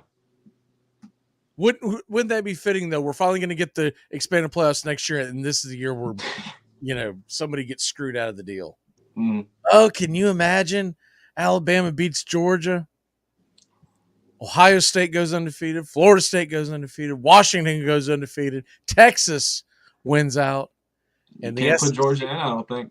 And the SEC gets left out of the college football playoffs. I think Alabama would probably be that 4th seed, no? Over Texas? Yeah, if they were to go and beat Georgia, yeah. And they lost to Texas. Yeah, but I was going to say, they lost to Texas. That's true. Yeah. But Texas that's not the same Texas team. They lost Jonathan Brooks last week. That's true. And Texas has been on a little bit of a. Where's the damn? They still beat them. Yeah. Twitter, X, whatever the hell you want to call it, it would melt. It already has before because of SEC bias. We've already seen it happen before. History of sport if the SEC got left out of the championship playoffs. Oh, they'd be talking about boycotts and everyone would forget about it by the spring game. But they'd be raising $300 worth of hell. That would be get your popcorn ready. I wouldn't mind seeing it just for the entertainment. And I'm not an SEC fan. I'm a Florida fan. I don't like when people are fans of their conference. If my team's out of it, I'll root for my rival because they're in the SEC. No, I'm not going for that. No. Can you imagine if we end up with like the Pac-12, Washington, in the national title game against Florida State from the ACC? Dude, the Bubba's in the pickup trucks are coming, baby. They ain't gonna go for that. They ain't gonna go for that. They'll be rioting outside the stadium. You'll think it's 2020 again. All right, y'all. Have a great weekend. We'll see y'all next Saturday on Rivalry Weekend. Hopefully we get some shockers here this week.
You're listening to WQEE 99.1 FM, The Key in Noonan, Georgia, home of Braves Country with Mac Magee and the Armchair Quarterbacks, weekdays, 3 p.m. Eastern to 5 p.m. Eastern, right here on The Key and YouTube.com